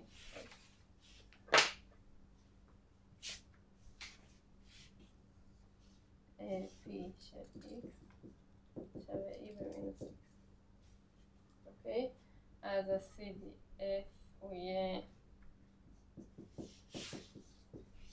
אינטגרל מ-0 עד x. ממש שנייה לקשר את זה למה שראינו בהרצאה, או ש... כן, אני רק אסיים את זה. אז זה יוצא 1 מינוס e במינוס t, אוקיי? לקשר למה שראיתם בהרצאה. אתם ראיתם בהרצאה את דיברתם על כאילו משפט הגבול המרכזי המוכלל, נכון? שזה אומר כאילו איך אם יש לך איזה סכום כזה S של N, איך הוא הולך, הוא כאילו מייצר איזושהי התפלגות, אני לא יודעת איך קראתם לה, על איזה שם, לא יודעת, מייצר איזושהי התפלגות, נגיד P של X, שזה תלוי ב-N איכשהו, ויש לה איזשהו רוחב. אני האמת לא ראיתי מה בדיוק עשיתם, כי כזה הקלטה נקטעה, ניסיתי להסתכל מה בדיוק סטס לימד, אני יודעת כאילו מה הרעיון הכללי, אבל אני לא יודעת מה הפרטים שהוא הראה לכם ממש. אתה רוצה להראות לי אולי? את המשפט שהגעת להם בסוף? לא רשמתי את כל הדרך. לא, תראה לי את הסוף. זה ממש בסוף ה... אוקיי, אז... function, כן. לא פה רגיל. כן, אז זה איזושהי... כאילו הוא הראה לכם שאם אתה לוקח איזושהי התפלגות של מספרים אקראיים ולוקח מתוכה מספרים אקראיים, אז הסכום שלהם מתפלג כמו מה שהראית לי, נכון? אז ועשיתם את זה בעזרת כאילו לעשות איזשהו סקיילינג, היה סקיילינג? כן, כאילו צריך לחלק בשורש. כן, כן, בדיוק, סקיילינג ואז להגיע לאיזושהי משוואה של סלף סימילריטי, ואז להגיע לפיקס פוינט.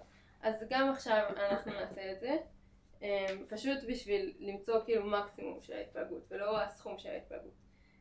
הרעיון הוא מאוד דומה, אני קודם רוצה להראות כאילו את הסוגים של ההתפלגויות שיש, ואת הסקיילינג שלהם בתוך עצמם, ואז נעשה בדיוק את הדבר הזה.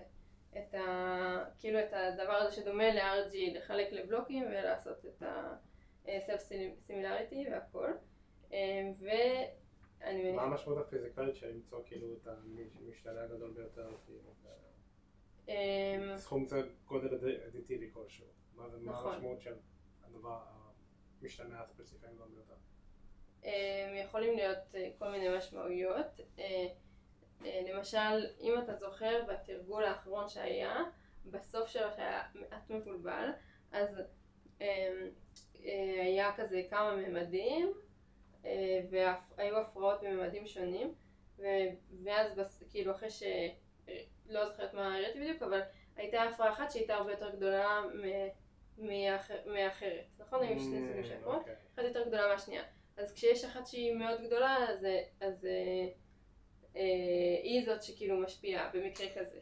זאת אומרת, יש מקרים שכאילו המקסימום עצמו הוא משנה, אבל עכשיו זה לא משהו שכאילו ישירות, אני חושבת שהוא לא ישירות כאילו קשור למה ש... כאילו לשימוש ב-RG במערכות פיזיקליות, אלא הוא עכשיו כזה בשביל להבין את הרעיון של RG. אוקיי? טוב, אז אני חוזרת לכאן. אז נניח שיש התפלגות אקספוננציאלית כזאתי, ואז נתנו את ה-CDF. עכשיו אנחנו מחשבים את Gn של X, שזה ההתפלגות של המקסימום כשדוגמים n משתנים אקראיים, אז זה C בחזקת n של X, וזה שווה 1 מינוס E במינוס X. עכשיו גם פה אפשר כאילו לקחת את הגבול של n הולך לסוף בצורה כזה נאיבית ולקבל שוב שזה שווה ל-1 ל-0, אבל אנחנו נעשה את זה יותר מדויק, לא יודעת איך להגיד את זה. אז נשתמש בטיילור 1 מינוס אפסילון בחזקת n, ערך כמו e במינוס n אפסילון. אוקיי, אז זה יהיה האפסילון.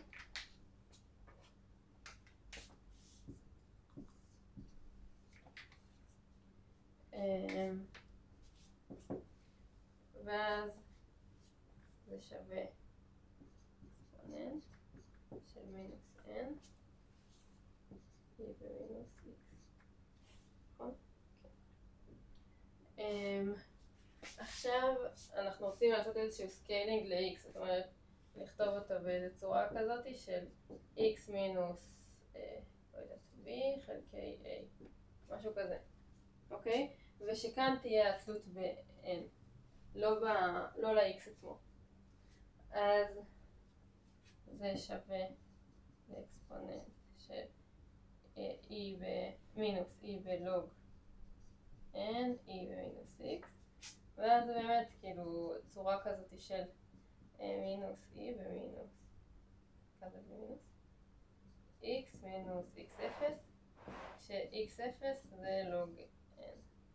זה כאילו ה-vn פה.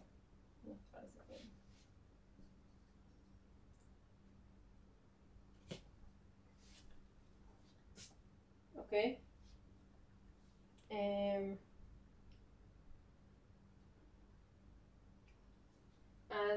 אז עכשיו אפשר לנסות להבין מה זה ההתפלגות הזאת, או איך היא תלויה במספר המשתנים האקראיים. אז ככל שמוסיפים עוד משתנים אקראיים, אז כאילו, אני צריך איך זה נראה בערך.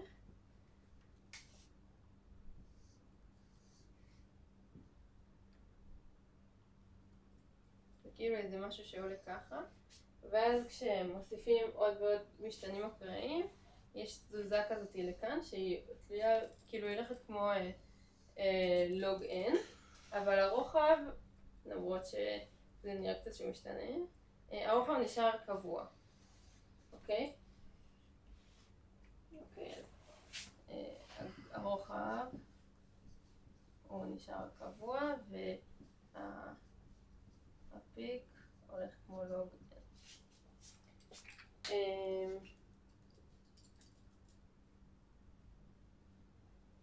אוקיי, זה מה שקורה כשהזנב דועך יחסית מהר,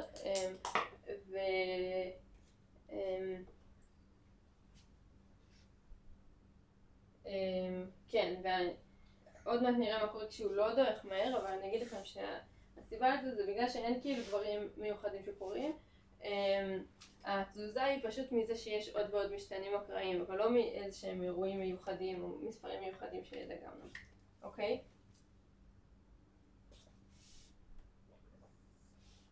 אוקיי, עכשיו התפלגות השנייה נקראת, לא יודעת איך קוראים את זה, נראה לי פרשת, וזה כשיש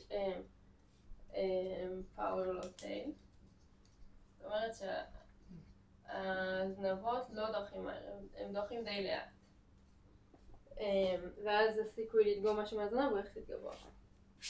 אז p של x שווה a פלוס חלקי x מינוס v חזקת 1 פלוס מיו.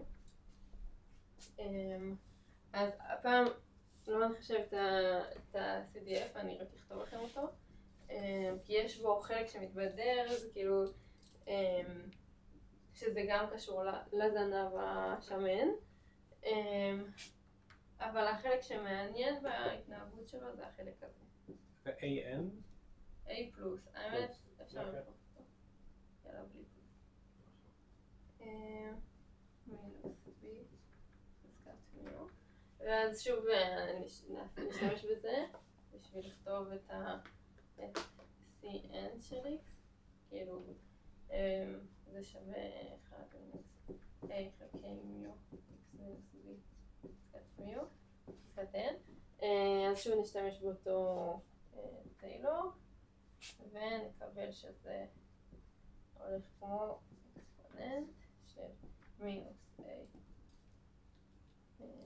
n חלקי מיו x מינוס b בחזקת מיו. אוקיי? עכשיו אנחנו רוצים להבין מה האזור של ההתפלגות שמעניין, זאת אומרת שהוא לא הולך ל-0 או ל-1, האזור שהוא, שיש כאן איזשהו מספר סופי, אז זה בעצם קורה, נגיד, זה קורה כשהמונה והמכנה הם בערך מאותו סדר גודל, זאת אומרת כש-x מינוס b בחזקת מיו הולך כמו n. ואז אפשר לכתוב, כאילו, אז מזה נוציא כאילו x בצורה כזאת, x מינוס b הולך כמו n בחזקת 1 מיו.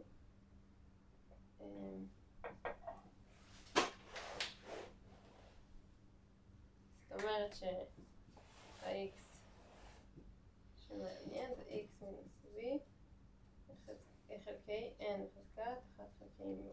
זה האזור של x שמעניין. ואז עכשיו אנחנו כותבים עוד פעם את g n של x, זאת אומרת ההתפלגות של המקסימום כשדוגמים n דגימות, זה יהיה אקספוננט של מינוס a חלקי מיו x דיווידנד מינוס מיו.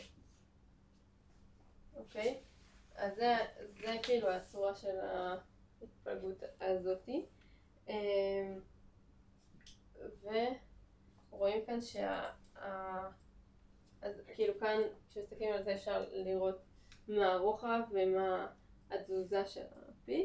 אז כאן ה-B שהוא כאילו קובע את התזוזה של ה-P הוא די קבוע, אבל הרוחב הולך וגדל כמו n בחזקת 1 חלקי מיו. אז אני נצייר עוד פעם. אז בהתחלה זה, כאילו אם אני מציירת את זה, בהתחלה יש, כאילו אם n קטן אז יש איזה עלייה חדה ואז ירידה, וככל ש-n גדל, הירידה נהיית יותר איטית כי כאילו הרוחב הולך וגדל. אז כאן הרוחב הולך פה n בחזקת 1 חלקי מיו, והפיק הוא די נמצא במקום קבוע, כאילו מה שמזיזו זה b. אז מה קורה כאן? בעצם במקרה הזה האירועים הנדירים שקורים רגע שנייה, סליחה, ציירתי לכם את זה. זה הולך ככה.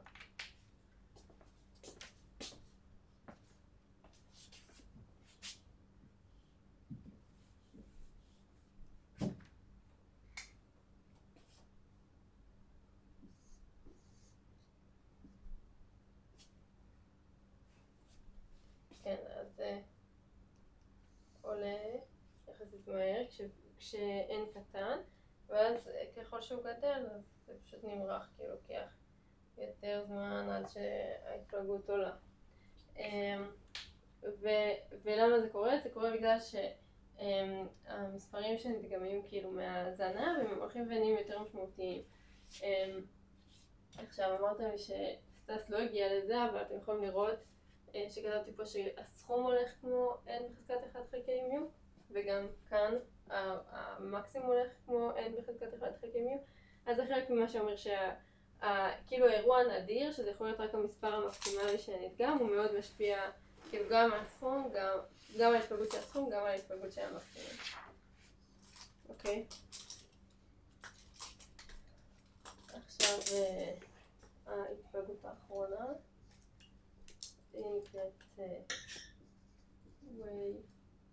מול, וזה כשההתפלגות היא חסומה.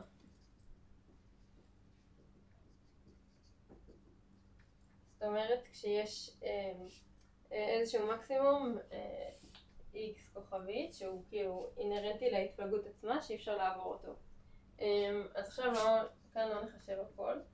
אני אכתוב לכם מה התוצאה.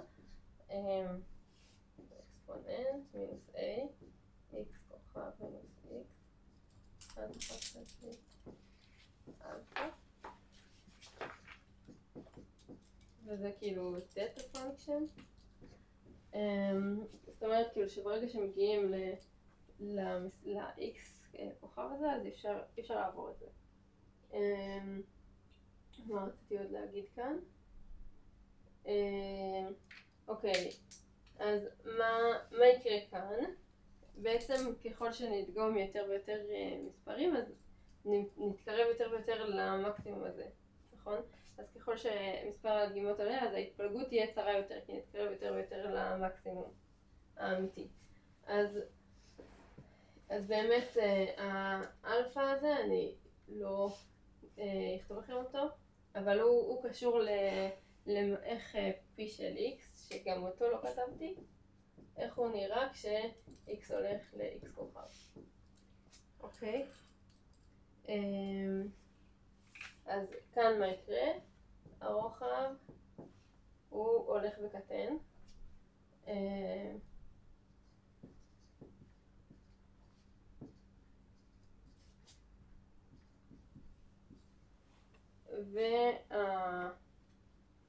והמיקום, איך קוראים לזה?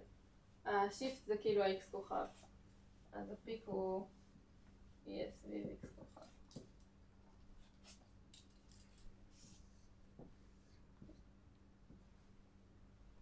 איפה n מופיע ב-g? כאן הוא לא מופיע. כאילו כאן כתבתי איזה תוצאה כזה סופית. הוא אמור להיות, הוא נכנס כאילו פה באמת. אוקיי, בסדר. זה אמור להיות קשור לזה. סבבה. כן, אז מתחילים נגיד עם איזה התפלגות ככה, ואז היא הולכת ונהיה יותר צרה כשמגדילים את n. הפונקציה מימין הזה תטא? כן, זה תטא.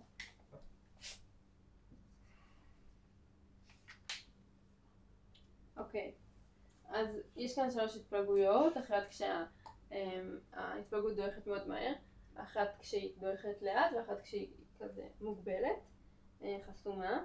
ועכשיו נעבור כאילו לחלק של ה-RG, ומה שבעצם נעשה זה כאילו משהו דומה למה שעשיתם בהרצאה, אבל נראה לי שזה יותר פשוט, שכאילו מנחשים איזשהו אנזץ של הסקיילינג, איך הסקיילינג נראה, ואז עושים קורס גריינינג בעזרת חלוקה כזאת לבלוקים, ואז דורשים כאילו self similarity ומקבלים משוואה.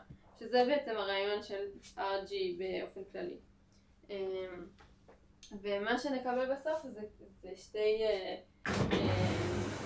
3 קבוצות אוניברסליות כאלה, שאנחנו נראה שזה בעצם 3 אלה, ושאלה 3 הסוגים של ההתפלגות שאפשריים.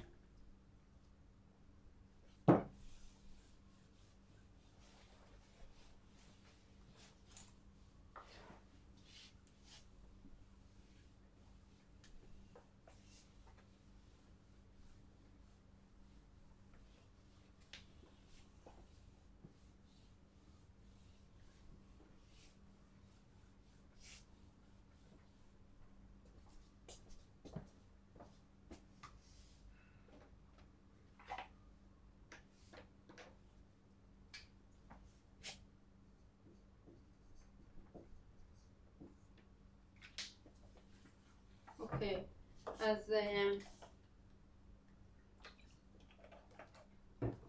אם xn זה המקסימום, ואנחנו הסתכלנו על ההתפלגות gn של x, אז ראינו שההתפלגות הזאת היא לא מתכנסת כש-n הולך וגדל.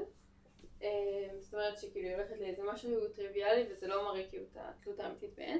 אז במקום זה אנחנו מניחים איזשהו סקיילינג, שיש כאילו סקיילינג לימיט, שעוד רגע אני אסביר מה זה. אז אנחנו מגדירים כאילו משתנה שהוא כאילו סקייל של x n מינוס b n k a n, ואז אנחנו אומרים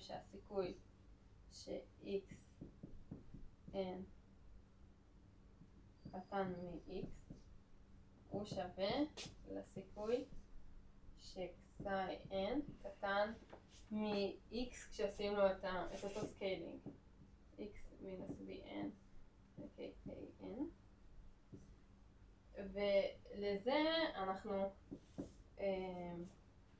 רואים שזה הגבול ש-n הולך לאינסוף של gn x מינוס bn ו-kn.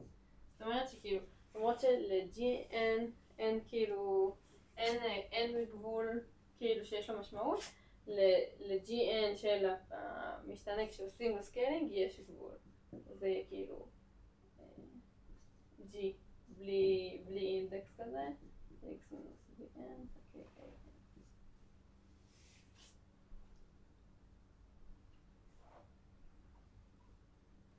אוקיי, אז זה בעצם הרעיון.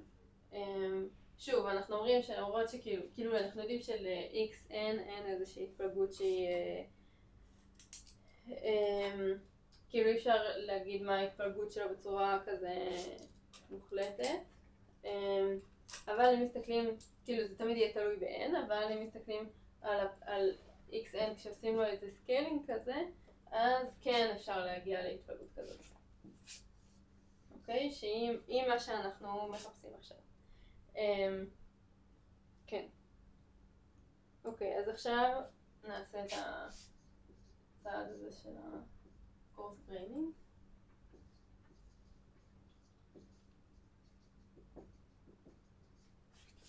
אז נניח שיש לנו עוד פעם כאילו המשתנים האקראיים האלה. אז עכשיו אנחנו רוצים לחלק אותם, כאילו יש לנו n משתנים אקראיים ואנחנו רוצים לחלק אותם לבלוקים כאלה בגודל n. אוקיי, אז נניח כאן יש n משתנים.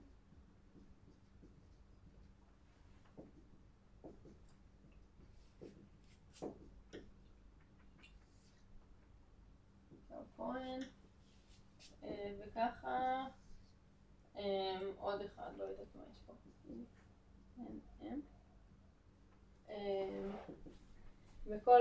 בכל ויש לנו כאילו n בלוקים כאלה, n בלוק, זאת אומרת סך הכל n שווה m כפול n. עכשיו כאילו מסתכלים על בלוק אחד, אז גם לא, יש כאן את המקסימום שלו, שהוא נסמן את זה xn, וגם כאן, כאילו בכל אחד יש את המקסימום, ובעצם אנחנו יודעים שגם המקסימום של כל אלה, כאילו זאת אומרת לוקחים את המקסימום של הבלוק הזה והבלוק הזה והבלוק הזה, הוא גם אמור להתפלג באותה צורה, אוקיי? אז מה תהיה ההתפלגות? אז כאן ההתפלגות תהיה כאילו כאן יהיה gn, וגם כאן יהיה gn, כאן. וסך הכל יש כאן n בלוקים, ולכן ההתפלגות של המקסימום של כל הבלוקים תהיה gn של x n ו-n ו-an. זאת אומרת כאילו המקסימום של ההתפלגות תהיה ההתפלגות של המקסימום של כל בלוק. אוקיי? אוקיי. עכשיו זה יהיה בעצם שווה ל-n חלקי n. ומה המשמעות של עכשיו אנחנו כאילו רוצים לדרוש את ה-self similarity. זה חלק מה... אז מה זה בעצם אומר? זה אומר שלא יכול להיות כאן באמת תלות ב-n, כי כל גודל של בלוקים, או כל מספר של בלוקים, אמור להיות לו את אותה התפלגות. זה נראה מבולבל. ו-n חלקי n קטנה? כן. כי... אני ארשום את זה פשוט בפעמיים. זה g בחזקת n, זה שווה ל-g n חלקי n. רגע, זה u או n? מה שעכשיו n שווה m כפול u. n. אוקיי, זה הבלבול שלי. אוקיי, סבבה. לא הבנתי את הקטע. סליחה. בסדר.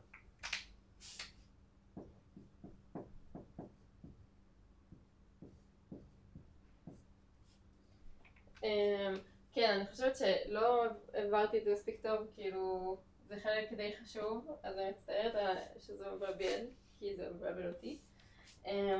אז עוד פעם, יש כאן כאילו כמה בלוקים, לכל בלוק יש את ההתפלגות של המקסימום שלו, שזה יהיה gn, כי יש פה n משתנים, ויש m כאלה בלוקים, ולכן ההתפלגות של המקסימום של כולם ביחד, זה יהיה ההתפלגות הזאת, ששווה לזאת.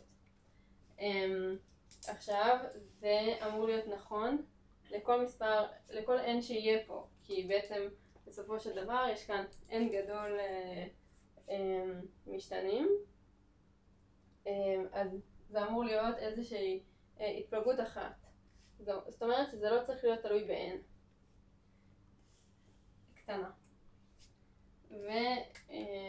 ומכאן אנחנו כותבים את המשוואה g n חלקי n x n מינוס bn חלקי a n שווה 0. זאת אומרת שזה לא תלוי ב-n.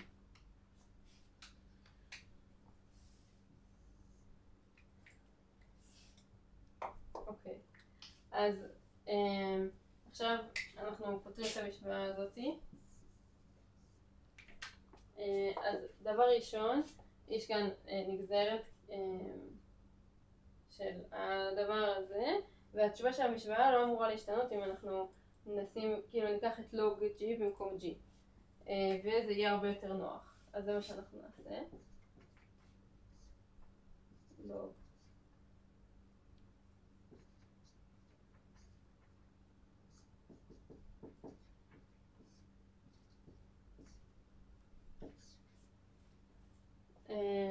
אפשר להוריד את ה-n, n חלקי n.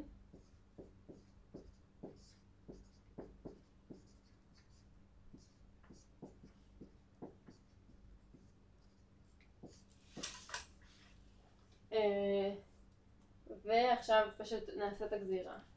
אז קודם כל נגזור את האיבר הראשון, ומינוס n חלקי n בריבוע, לוג g. אני עכשיו לא כותבת את כל הדבר הזה. פלוס n חלקי n. הנגזרת של לוג g זה g תג חלקי g, כפול הנגזרת הפנימית. אז מה הנגזרת הפנימית כאן?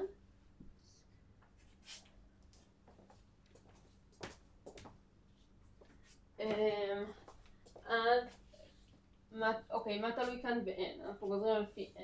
אז bn ו-an הם תלויים ב-n, xn לא תלוי ב-n, כי הוא בעצם מייצג את המקסימום של כאילו כל אחד מהתיבות האלה, כאילו זה לא משהו שהוא באמת תלוי ב-n, אז נגזור רק לפיהם. אוקיי, אז האיבר הראשון הוא ייתן מינוס xn חלקי an בריבוע כפול הנגזרת של an לפי n, והאיבר השני ייתן 1 חלקי an, קודם אני גוזרת לפי b,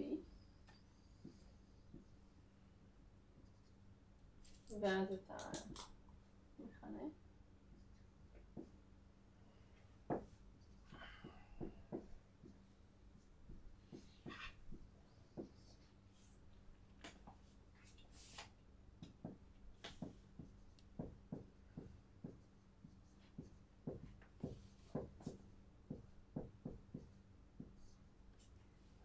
אוקיי, אז עכשיו אני כאילו סוכמת אותם לפי שתי הנגזרות האלה.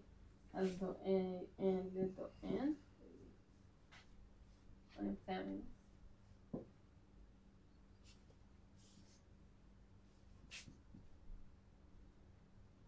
xn חלקי an בריבוע פחות bn חלקי an בריבוע ועוד 1 חלקי an bn ודו זה אני מסמנת ב-x. N.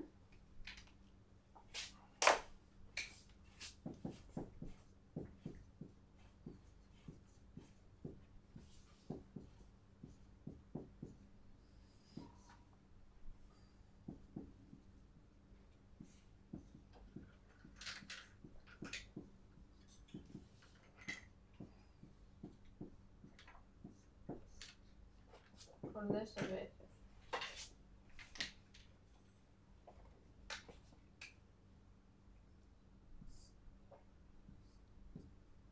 אוקיי, אז עכשיו אני רוצה להעביר אגפים ככה שכאילו כל הדברים שקשורים ל-G יהיו בצד אחד והאחרים בצד שני.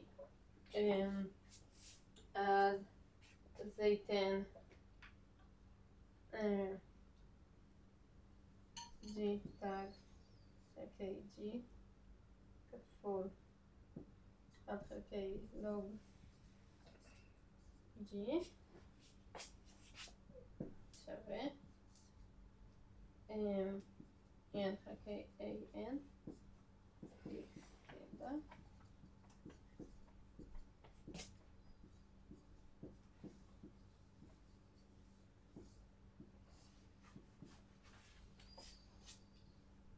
יש כאן מינוס שחסר. בסדר? אוקיי, אז עכשיו רק נתמקד בחלק הזה. רגע.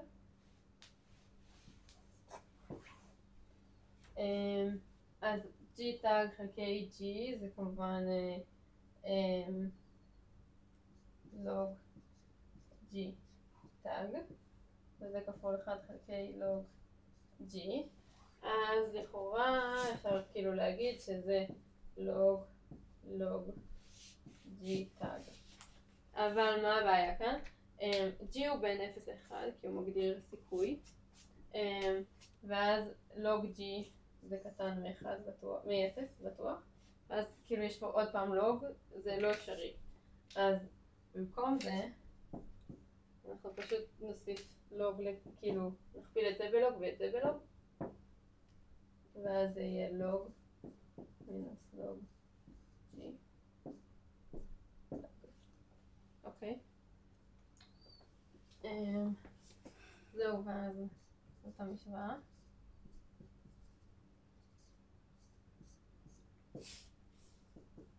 שווה לכל זה. סורי שאני לא כותבת. אז זאת המשוואה הדיפרנציאלית. אוקיי. שאלה, אנחנו התחלנו את זה מלקחת את הלוג של שני הצדדים של הנגזרת ששווה ל-0. נכון? מה התחלנו? לא, זה לא מה שעשינו. לא לקחנו את הלוג של שני הצדדים, אלא אנחנו אומרים שכאילו כשגוזרים לפי n, אז נגיד אפשר לחשוב על זה שמסתכלים על המקסימום של הפונקציה, או ש... וזה אותו דבר להסתכל על הלוג של הפונקציה, זאת אומרת על הנגזרת של הלוג של הפונקציה או על המקסימום של הלוג של הפונקציה, כמו להסתכל על הפונקציה עצמה. אנחנו לא עושים לוג לשני הצדדים, באמת זה אי אפשר לעשות. כן, זה קצת מצחיק שאנחנו מגיעים לאותו דבר, אבל אחד מהדרכים להגיע לדבר הזה הוא לא חוקי, כי לא, אבל זה כן חוקי, כי המקסימום של פונקציה, כאילו ה-x של המקסימום זה ה-x של המקסימום של הלוג של אותה פונקציה. כן, זה לא טוב. אוקיי. אז המשוואה.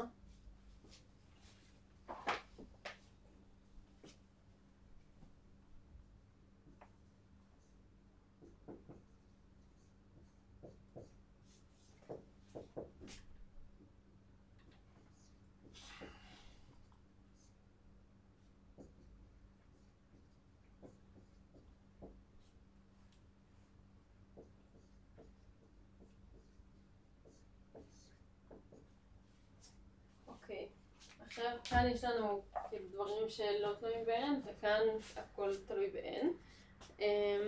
אז כדי להיפטר מהתלות ב-n, או זה בעצם איזה סוג של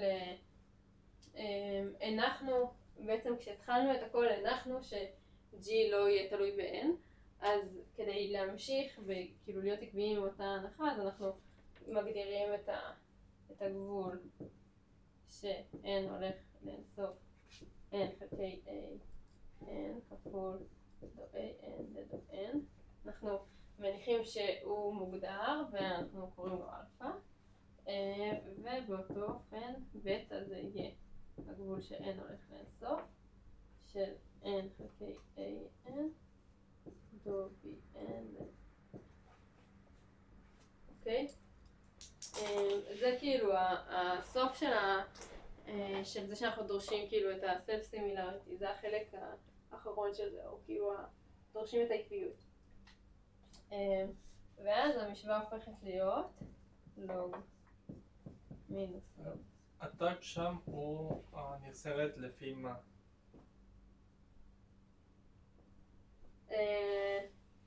לפי n.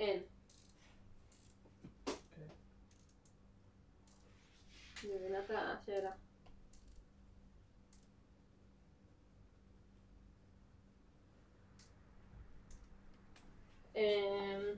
לא, אבל G כאילו אתה יכול לומר שאתה מסתכל על G של ה-X טילדה הזאתי, ואז כאילו טוב, זה לא תלוי ב-N.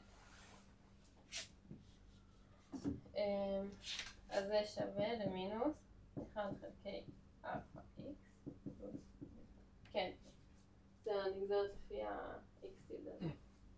אוקיי, אז עכשיו זאת המשוואה הדיפרנציאלית, שהיא נובעת כאילו מכל כאילו זה המשוואת RG כזה. ועכשיו מה שנעשה זה נסתכל על כאילו אלפא שונים, על אלפא גדול מ-0, אלפא קטן מ-0 ואלפא שווה 0, ונראה את הפתרון של המשוואה ושזה מתאים לאלה. כאילו כל אופציה כאילו אלפא גדול מ-0 יתאים לצורה אחת, אלפא קטן מ-0 יתאים לצורה שנייה וכולי. אני יכולה למחוק, נכון? אף אחד לא כותב.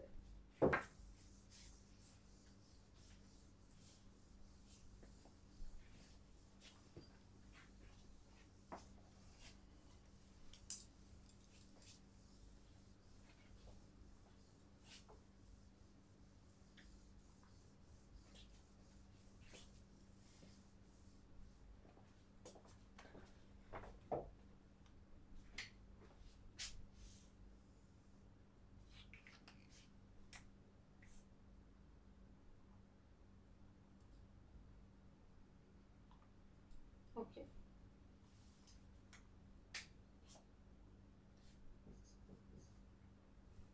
נתחיל באלפא גדול מ-0.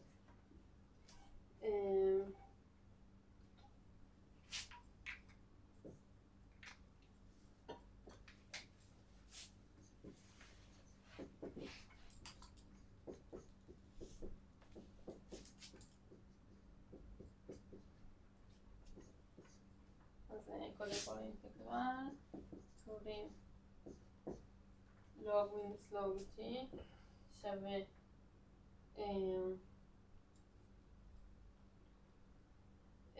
כאילו יש את המכפלה הפנימית הזאת, אז נותן מינוס 1 חלקי אלפא לוג אלפא פלוס טילדה פלוס בטא פלוס איזה קבוע C. ואז עושים אינטגרל, קובעים מינוס לוג D שווה, לא אינטגרל לאקספוננט, סליחה. אז זה הולך להיות כזה בחזקה כאן, ונוספה את הקבוע שיהיה, לא יודע, אוקיי? סליחה, אני לא כותבת את זה אקספוננט. כאילו עושים אקספוננט לזה, זה נותן אלפא X. פולי את ה-K. ואז האקספוננט הנוסף הוא זה שנותן את זה.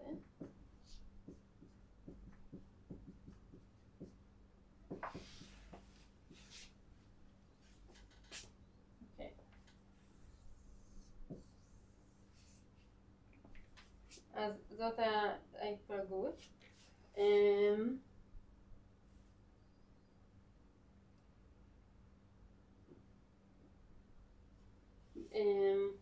עכשיו, הבחירה של הסקיילינג היא לא,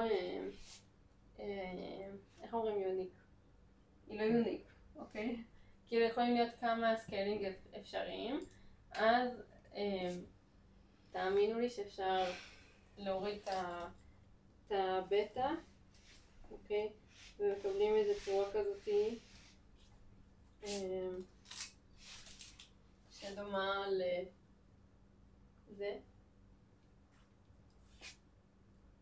אוקיי? זה כאילו, זאת אומרת, זה ההפרשת, זה מה שאני רוצה לומר. עכשיו אפשר גם לראות שכאילו אם לוקחים את זה, מגיעים לאלפא, נכון? כאילו אלפא הוא הגבול של n הולך לאינסוף, של n חלקי an, כש an זה הסקייל, זה עכשיו לא כתוב, אז אני אכתוב את זה.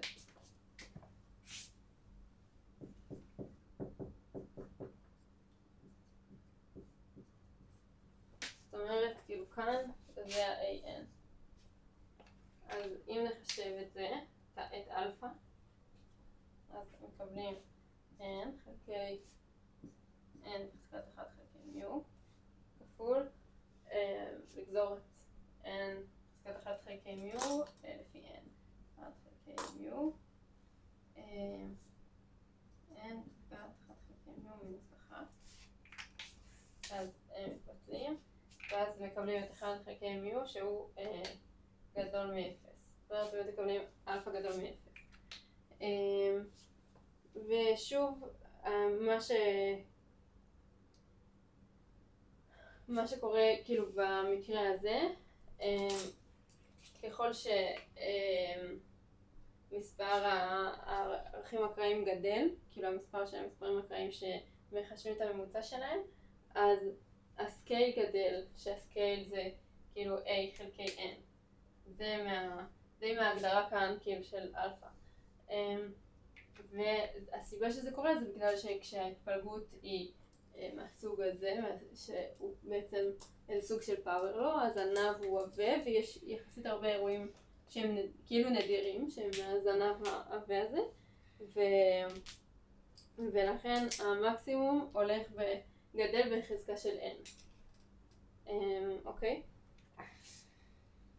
אוקיי. עכשיו המקרה השני, זה כשאלפא קטן מ-0.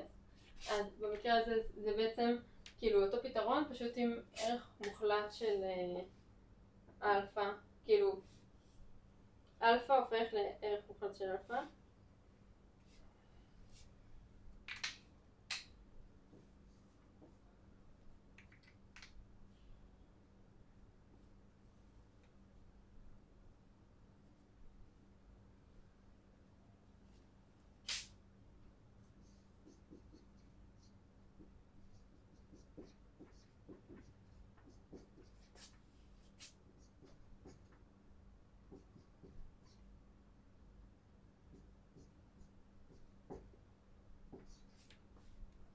אוקיי, אז כאן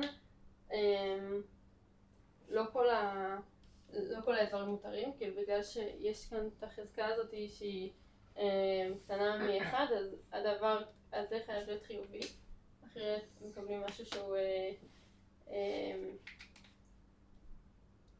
קומפלקס, מדומה, אוקיי? אז b מינוס אלפא x גדול שווה 0, זאת אומרת x קטן שווה בטא חלקי אלפא, והמשמעות של זה שכאילו לכל x שלא מקיים את זה, זאת אומרת ש-x גדול שווה בטא חלקי אלפא, אז g של x שווה 1. כלומר יש איזשהו גבול כזה שאי אפשר לעבור אותו, שזה מתאים לווייבול. זה מתאים כאילו לאיזושהי התפלגות שהיא חסומה. אז כאן מה שקורה זה שכשמגדילים את מספר הדגימות, אז כאילו המקסימום הולך לגבול הזה, x כוכב, שכתבתי אותו פה, והרוחב הולך וקטן. זאת אומרת, הרוחב הולך ונהיה יותר קטן, שכאילו שאפשר לראות את זה בזה שאלפא הוא כאילו סוג של הולך כמו הנגזרת של an חלקי l לפי n, אז שזה הסקייל, זאת אומרת הרוחב של ההתפלגות, אז ככל ש-n גדל, אלפא הולך וקטן, כי הוא קטן מ-0. אז זה ההסבר הפיזיקלי לזה.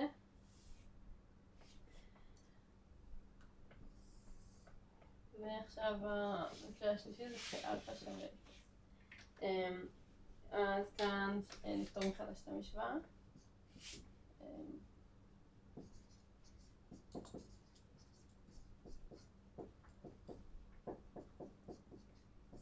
אינטגרל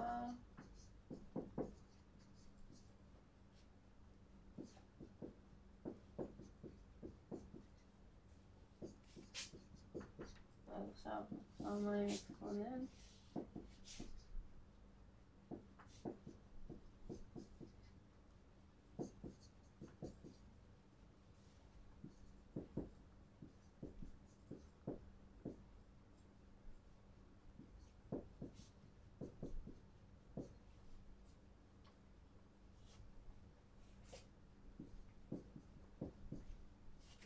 שזה בעצם בצורה של הגמבל, נכון?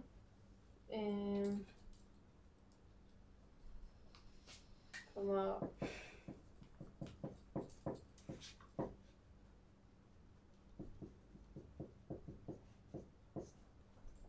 שפה, לא יודעת, a שווה 1 חלקי בטא ו-b שווה 0. כן, אז כאן בעצם כשאלפא הולך ל-0, אז השיטה הזאת היא לא מספיקה בשביל לתאר את כל מה שקורה, כאילו אי אפשר להגיע לביטויים ממש של an ו-bn, זה גם מתאים להרבה צורות, להרבה מקרים, כי יש כל מיני התפלגויות שהן דוחות מאוד מהר. למשל כאן זה היה התפלגות אקספוננציאלית, אז היא מתאימה ל-an שווה 1 ו-bn שווה לוג n, נכון? כי זה בעצם כאילו מה שהראינו כאן, ובאמת רואים כאילו די בקלות מהנוסחה של אלפא, שזה אומר שאלפא שווה 0. זאת אומרת שכאילו למספר המשתנים הפעמים שדוגמים אין משמעות בשביל כאילו לרוחב ההתפלגות. למה זה קורה? זה אומר או מה זה אומר? זה אומר שזה גדל כמו לוג n, המקסימום זה איזושהי תכונה כאילו סטטיסטית כזאת, זה פשוט נובע מזה שדוגמים עוד ועוד ועוד, אז יש סיכוי להגיע למספרים יותר ויותר גדולים, אבל זה לא בגלל אירועים חריגים או מיוחדים, זה כאילו משהו שהוא מתוך ההתפלגות הרגילה. כן, אז זהו, אז זה שוב כאילו שלושת הקבוצות האלה שהראיתי לכם בהתחלה, אז אפשר לראות שהן השלוש קבוצות האפשריות היחידות, וכאילו בגדול סיימתי בזה. אז אני רק אחזור שוב טיפה, כאילו כזה אעשה איזה סיכום כזה. אז מה שאנחנו עשינו היום זה לראות כאילו את הרעיון של RG על משתנים אקראיים, כאילו רק לראות את הרעיון הכללי, שהרעיון הכללי זה להשתמש לעשות קורס קריינינג ואז לדרוש סלף סימילריטי, שזה מביא אותנו לאיזה שהם מצבים שהם יציבים, זה גם מה שראיתם בהרצאה.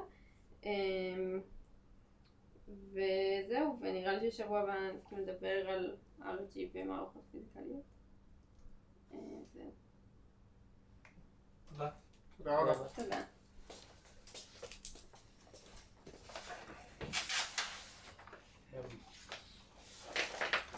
רציתי לדבר איתך לגבי לעלות פתרונות של שיעורי בית. או משהו. מה, עשיתם עקיפת סמכויות? לא עשיתי את הסמכויות, פשוט את אמרת לי לדבר איתו בזמנו.